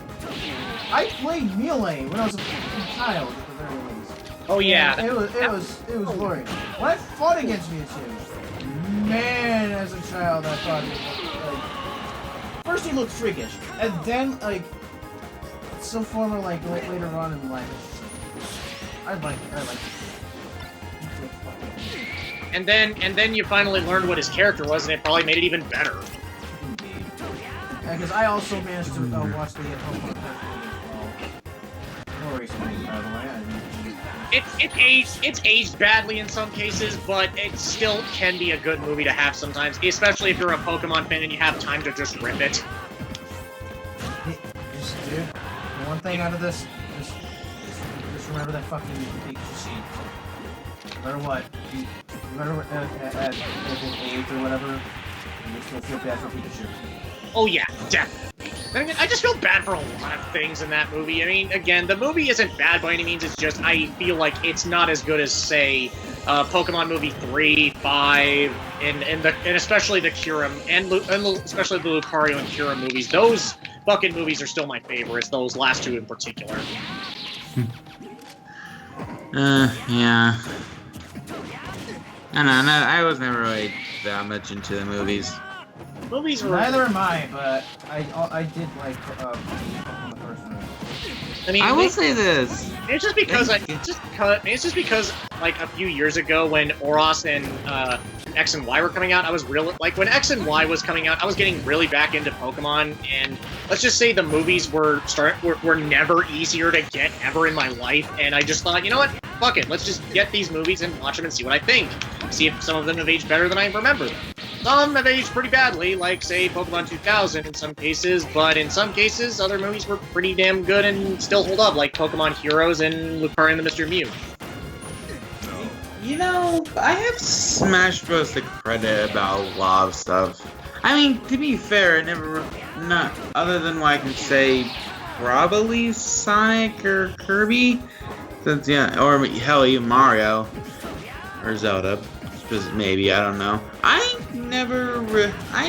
always had the credit for at least teaching me about all the franchises those characters came from, and specifically Brawl. Then, like, seriously, I would never have known Pity Pat's not counting before Character Uprising if I never learned about that game. Yeah, in fact, I'm just gonna say this right now. If you want to thank Smash for a series that a few of us could probably get into, it's fucking Fire Emblem. Oh yeah. Listen, agreed. The more I thought back then with Melee, badass. Yeah. Yeah. Let's just say it's thanks to Marth and Roy that we now have this franchise of varying quality all over the place in the States now, and I'm glad to see that this series has become so big, because when Brawl came out, Radiant Dawn was coming out, which was Ike's, second game, and basically where Ike's current design in Smash 4 comes from, by the way. And Radiant Dawn was originally going to be like a game that was pretty much like, oh, the series is not selling well, and then let's just say a game came along called Fire Emblem Awakening, and it saved the franchise after a remake of Shadow Dragon. Marth's game came out for the DS, and well, there you go. Right. Fine. First Fire Emblem game right there. You want to know what's funny? My first Fire Emblem game was Radiant Dawn. I got it from a Blockbuster that was from a Blockbuster, and it was like my first Fire Emblem game because I'm like, oh, Ike's in this game. That sounds cool. And I was like, where the fuck is Ike? But then I realized, who's this white-haired chick? She looks cool. And then yeah, you're talking about Micaiah. Yeah, Micaiah was really cool to me, and I just liked a lot of the casting with Radiant Dawn was great, and I definitely enjoyed it. It's just, again, Dawn was my first game, and I have a bit of nostalgic bias to it, but I then realized it still holds up really well as a game. I got Path of Radiance later on. I need to get a new copy, which is easier said than done, unfortunately. And then, of course, you know, you got Fire Emblem Shadow Dragon, which I got before Awakening came out. Like, I actually got Shadow Dragon when it was coming out, and it was dated, and I had a hard time playing it because it's like, why do you need me to sacrifice people again? And then, well, and then Awakening came out, but I didn't really get truly into Fire Emblem until last year, thanks to Fates. Can I say I feel ashamed in some cases for saying the reason I got to think Meta Knight was so badass was because how broken he was in Brawl. Nah, I mean, I'm a guy that watched the anime of Kirby growing up, so I kind of knew Meta Knight's interesting character. And again, Kirby's Adventure was a game I played a lot on my Wii when I got the Wii Shop channel. And let's just say, Meta Knight was awesome to fight against. Oh yeah, he was. Yeah. No matter what, I could always look to Meta Knight as so strangely badass throughout the series. Like I know it's Kirby, and you're gonna expect the cute marshmallow always killing all the animals by eating them. Basically, he's a homicidal maniac. Yeah, we still love him for it. Am I right? Give him a clap, folks. We still love you, Kirby, even though you're a genocidal maniac who causes more pain all because people stole your fucking cake. Oh boy, I love making dark tricks for Kirby. I still hate that about Squeak Squad, honestly. I think the last thing out of let's have 10 small Kirby's rape to people. conclude my story, just to finish off, the Wii U. Let's put it this way: Wii U is another console. As of modern night, I still love it. Even with all the fucking things that people give it for it. Yeah, it gave me one of my favorite games of all time, which was Tokyo Mirage Sessions, and I'm honestly proud of it for that. And there are a lot of other games that I really loved came out for it. Bayonetta 2, Hyrule Warriors, Twilight Princess 8. Yeah, Smash Brothers. Oh, I got a story to tell about Smash Brothers. We gotta hear this one. Well, I mean, to be fair, though, I want to kind of save that for a real good time. Fair enough. Sorry, you guys are explaining your story right now. Let's give you guys your chance. Yeah, let's let Star explain it, and then I should probably get one in, because I've been just mostly commenting on your guys' stuff for a while. Yeah. Until the Fire Emblem stuff, then but then again, Fire Emblem's the series I have the most experience with when it comes to a lot of things. Mm-hmm. And I'm at least glad that, at least with Star, he can at least experience more of the franchise, what with voicing Ozma in the Fates dubs. Right. And hopefully I can get you more interested to try out the game while you're at it, Star. The fucking fact you got me into shipping for some fucking reason. Just be careful if you ever play Conquest. It's gonna kick your ass if you're not.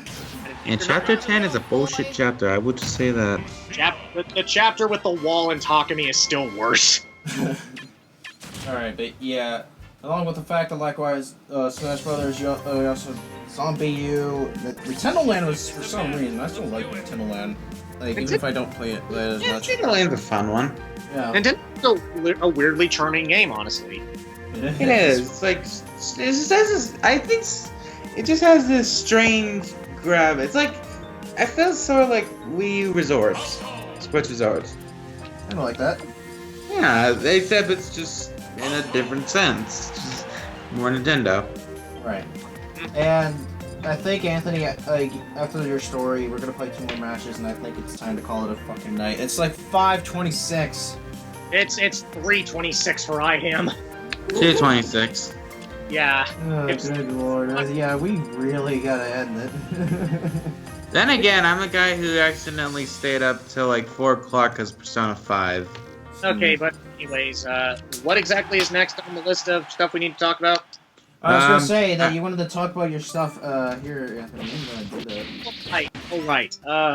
With stories of modern gaming, I have, again, the thing is that the 3DS and Wii U, it got me more into Fire Emblem, which is a franchise that I was smallly into when the Smash Brothers days were a thing, and, you know, Radiant Dawn and Shadow Dragon and Path of Radiance were the only games I ever played.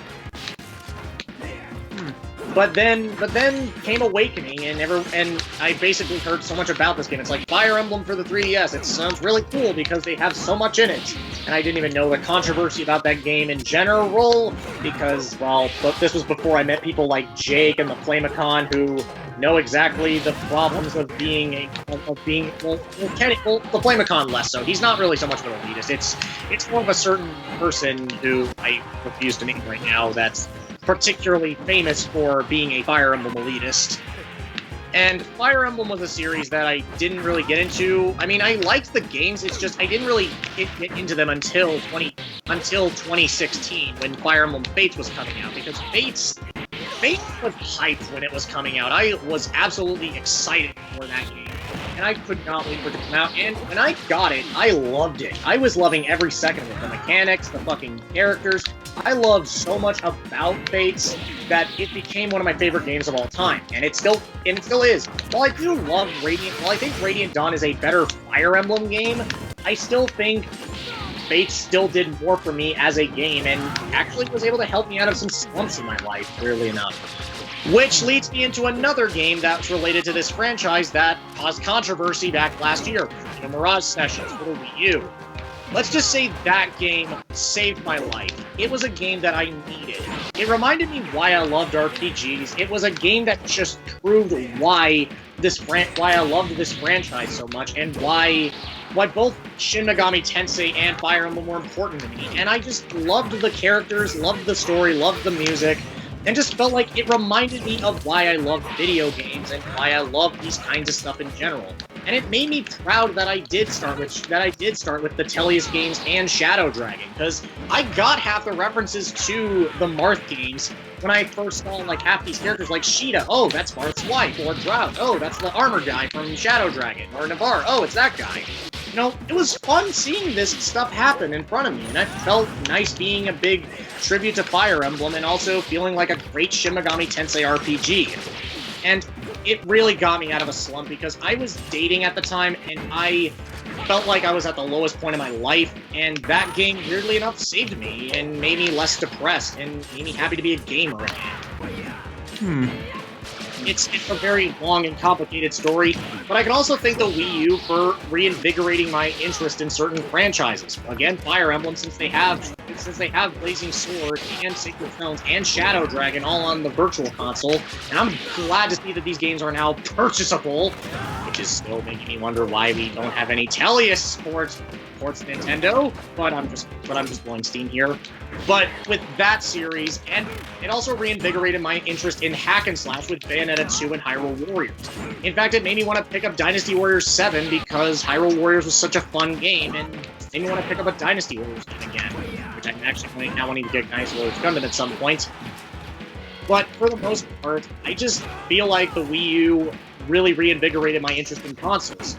But then comes down to my other side of the story with modern gaming, the PlayStation 3 and the PlayStation 4. Oh boy. What? Oh, I got it. That's another story I can tell too. Well, that's why we're on the modern gaming stuff.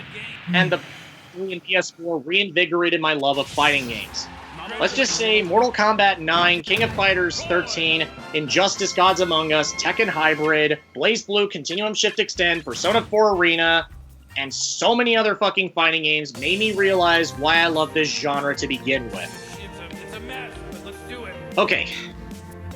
And let's just say the PS4 continued this onwards with stuff like the Guilty Gear games and King of Fighters 14, and especially Mortal Kombat X. By the way, Anthony, you want to do 2 more matches, or? Yeah, let's do 2 more matches. One that, you know what? Yeah, let's do 2 more. But I think my story basically is, I'm now more of a gamer than I ever was, even if I have a hard time sticking with games and I really need to get back to certain ones. Cough, Persona 5, cough. For the most part, I still am happy to be a gamer, and I'm happy to see that my interests have expanded a lot over these last few years, and I actually have to think a lot of gaming for it. Right. But now it's your turn. Alrighty, I won't let you down. So, let's just get down with the old stuff real quick. There's just 2 points I want to give by Kirby. I started with Superstar Ultra. I loved it, and I got more interested in Brawl, and I ended up getting a few more games. I don't remember much of the experiences from them. And then all that other stuff. I eventually got a Return to Dreamland and Epic Yarn, and then all the 3DS games. Oh my gosh, I can go on hours about Kirby. And then the Halo series, I only stuck with around 3, ODST and Reach, but I still say Reach is one of my favorite games in online multiplayers I ever played, because it was just so fun for me. I don't know how I can explain it. It was just lovely. It was like, I know the story was basically, go until everyone dies. You're in Lone Wolf. You dead. Yeah, but it's that's the power of it. Yeah, it was also one of the games that got me to love the shotgun sword combo. Definitely. Alright, And so then one of the things I wanted to say, by the way, to answer your question, didn't you play the original Halo, by chance? Wait, you mean Combat Evolved? Yeah. No, I never. Okay, like, to be fair, the only games I can remember I played that were old was Star Wars Battlefront 2. I love that game. Also, I'm sorry though, I have never played Combat Evolved. Dude, like, just. How do I put this? Seriously, you know what? Fuck it. Go play Combat Evolved. I'm sorry. Just go play it. It is good. Well, I mean, to be fair though, Halo Reach. I know, but it doesn't compare to fucking Combat Evolved. I don't know. It doesn't compare. It is one of the original games that I still love and cherish. But anyways, let's move on back on to the actual stories that we need to get to. Yeah, the modern gaming stuff. You know, I'll say this. There was a point in gaming where I was just sort of going along, like, during my middle school years, where I was starting to learn more about gaming, but everything from 2016, a little bit in 2015, but going straight to 16 and 17, gaming exploded for me. Like, I got into so many different gaming series in so many ways, and strangely enough, it started with 2 different events. One, inheriting a PS3, actually 3 different events. Inheriting a PS3, which I got to play so many of games that I can consider some of my favorites, including the PS3 version of Saga Unleashed, Persona 4, Metal Gear Rising Revengeance, Under Night in Birth, Uncharted, Infamous, I can go on, and not. And then, like, with the 3DS, which, can I just go on about how much I love this console? It got me introduced to the Tales series. It reinvigorated my love of Pokemon. It got me into fucking Fire Emblem and Legend of Zelda. 2 series I would have never touched within. Also got me in start getting my love of Monster Hunter and Kingdom Hearts out too. Sweet! This is a lovely console. This is spectacular. And it even got me in some of my favorite indie games like Azure Striker Gunvolt or Cave Story. Hell, Shovel Knight's still pretty fun. I even beat Mega Man 2 on the console. I love that game, despite it having its obvious flaws. But, and then, my most cherished memory with it is actually my friend, which I would just call him, what was his name again? We'll just call him Corn, since that was just one of his joke usernames at one point. So, Corn, he essentially gave me randomly out of nowhere, he gave me a 3DS code for the demo to Smash Bros. 4 on the DS. And it was strange to me, because, like, we didn't really talk much, and he was a friend, sure, but I was really kind of neck deep into Yu-Gi-Oh! At that point. And with that, not only did I get better at Smash Bros, even though I was a fucking pleb, and we banned Link around that time because he was broken. But those memories with him, and eventually getting into the Wii U, where I actually worked up so long for that, and I even got Smash Bros. 3DS Smash Bros. For Wii U along with it. It was that getting Smash Bros. It's Wii U. It's still one of my favorite games ever. It introduced me so much more than Brawl did. It had more solid mechanics than games previously. It broadened my horizons and got me to a friend I still treasure nowadays, even if we don't talk too much anymore. And even then, that friend got me onto so many other things in my life, like trying to play Undertale, which eventually led me to League of Legends of all places. That even though I don't play much of it anymore, it even got me into Mortal Kombat of all places. And even then, there was just so much more. Like, strangely enough, he got me into Blaze Blue of all things, and that wasn't even intentional. He just got it for Day of Steam, and then I got Chrono Phantasma, not the extended version, sadly, but Meaning then you must be very confused about the story. what? Must have been very confused about the story then. Yeah, I was watching Core Guy at that time, so kind of blame him too. Yeah, fair enough. And then, but I actually bought Kokonoe and Kagura on there just so I have one new character to learn, and, well, he could use his main, because Kokonoe was his main at the time. It still is for my version, and even then, though, I'm kind of frustrated because I still like Blaze Blue, but then again, they also got me into liking Arxis games, which come on, I went to have Under 9 Birth and Persona 4 Arena Ultimax, which, Arena Ultimax itself, I even have a separate group called the P4 Arena U-Chats on here that just got me close to some Skype friends I don't really talk about much, but that's private stuff. And, well, just a whole bunch of other games.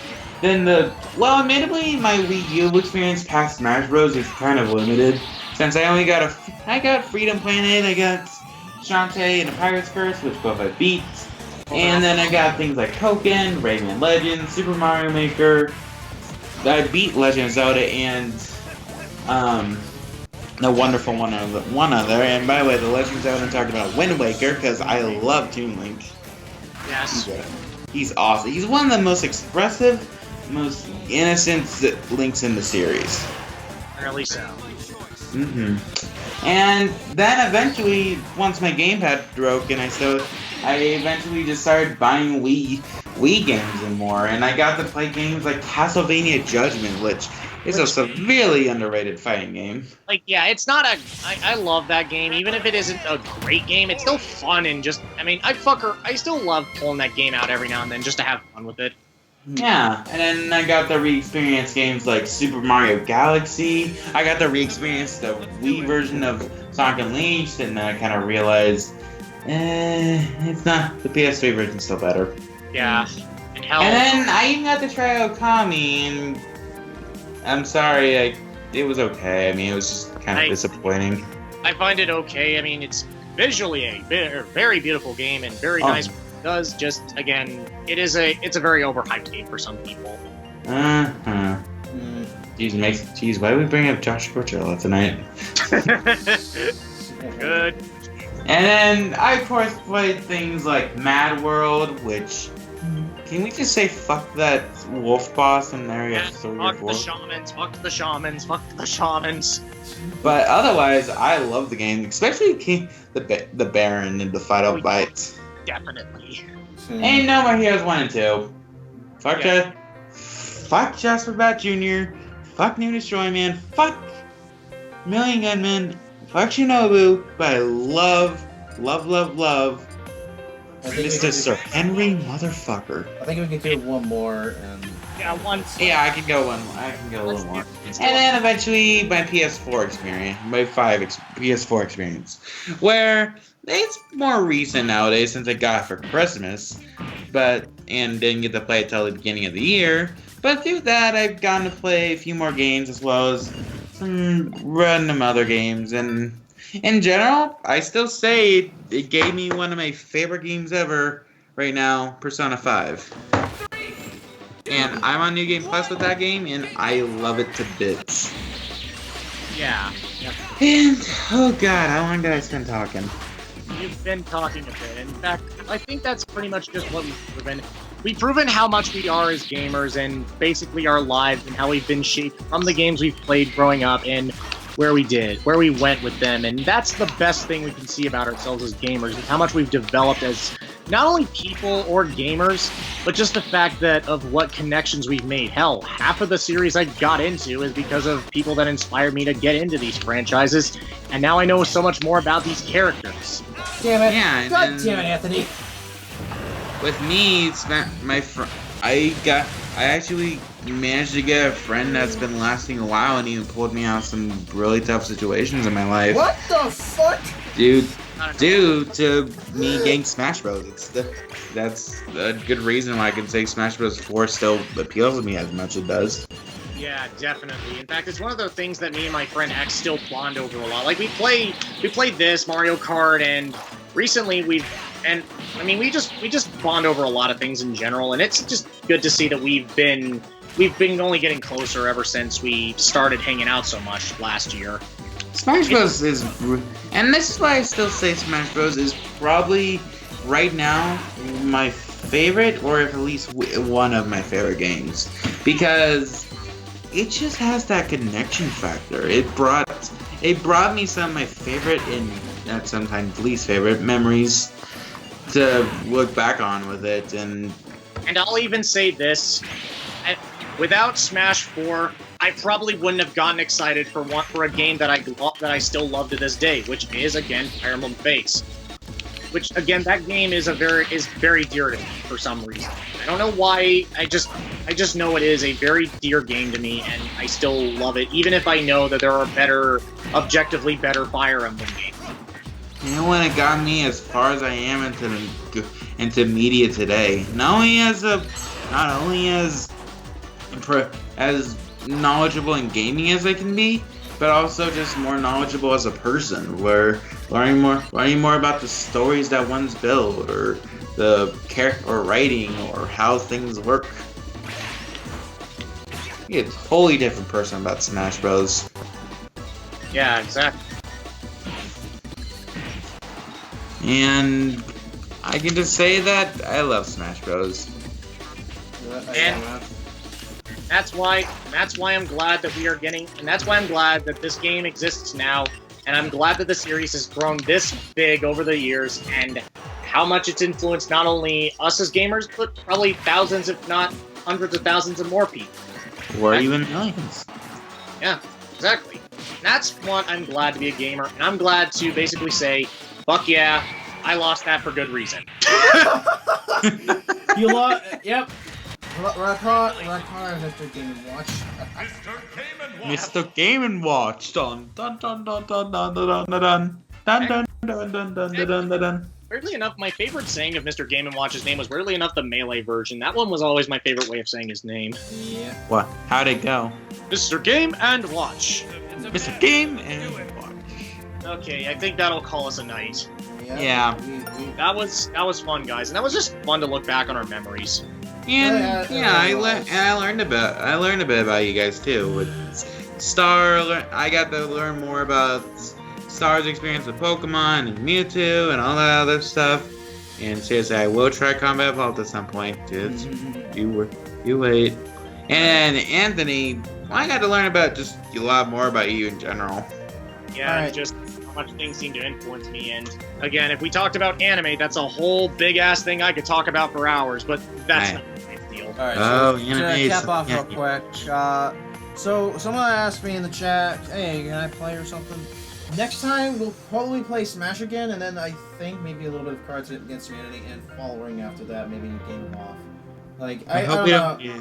I think for the most part, I want to actually just continue to play Smash, just so there are two reasons, just to get better at training, I guess you could say. Maybe hopefully someday maybe I can enter a tournament or so, and to at least have fun doing it. Like 'cause I've been playing late night gaming, and it puts me more at ease because these past couple of days were not the greatest. I've been dealing with more of anxiety and whatnot, and worried about what's going to happen to me, you know. Like, even if it seems minor in the long run, I've been more anxious than I have been in, like, time, for fuck's sakes. And for the most part, that doesn't even go to school for that matter. Fucking CC, like it just, I felt more anxious about dealing with it as of recent, and that's mostly because of the surrounding negativity I've been involved in. Or just the CC in general is negativity. Yeah, and likewise, I think it's basically just time for me to hang up the towel or whatever. Meh. For the person that just said that had play in the chat, you can. For the next live stream or so, if you're able to be up in here and whatnot, we could probably like invite you to the games in game, and probably, you know, you just have to basically add us on like fucking the Wii U and that. And speaking of which, let me hold it up real quick for anyone that really cares, or whatever. This guy right here, Restaurant 360. I'll leave it up here for a couple of minutes, just for anyone that basically wants to come. To this live stream as an archive or whatever, it's Restaurant 360. And you guys go ahead and cap off your outros. I am Rio Decade 96 / Rio Rider 45. Almost messed up my username there. I'm happy to voice anything that needed, and I will see you all at another time at another place. Probably late night gaming next time, probably. Hopefully. Myro? Hopefully. Hey, little boy. We're doing an outro. Sorry, I'm tired. Take your time. I'll see you guys later. I'm 5 for victory, telling you to keep the day blazing. Or night, right, technically. I mean, it's day now. Yeah. Always remember, when you need to look back onto the treasured or least treasured moments of your life, just remember where your roots come from, and remember where you came from, and where you are now. Right. Fucking daytime outside, for fuck's sake. Like, lights! Alright. The moon's literally looking at me right now. Hi, Princess Luna. Alright, so to cap off, essentially, I am the Master Starmaker, and this week's shout out goes out to Fire, who is obviously in this chat for the most part. Go check out his channel. He has some good content here and there, and especially with his commentaries, even if likewise, you know, some stuff, but whatever. Seriously, go check out. But I'm just gonna give you this as a segue. I know, if you're gonna go to my channel, at least check out the people in the Besterist category. They are boss, and other than Star, because you're already checking them out now. So unless you want to go back to his channel, which, of course, it's still worth it because he's Star. He's cool. Right. And again, I'm also here. I'm a guy who will do voice acting for as long as I can, and I hope to do more and expand more. And hell, these two are gonna help me out somewhat. Yay! I'm gonna do the kid voice. And the same thing with me as well. Go check out the other people that are also within the, you know, fucking nerd asses I placed within like my channel or whatever. Like, even if I don't make commentaries anymore, they're still worthwhile for the people wanting them to make them to, you know, watch and all that, because they're fucking good and they're good people. Even if here and there, like, I do become a little bit anxious of them, but whatever. And yeah, I'm the Master Starmaker. Ladies and gentlemen, I will see you all on the other side, or fucking next late night game or whatever. Good night, and remember, the hype is always at 5. Good morning, or whatever. Fucking Christ.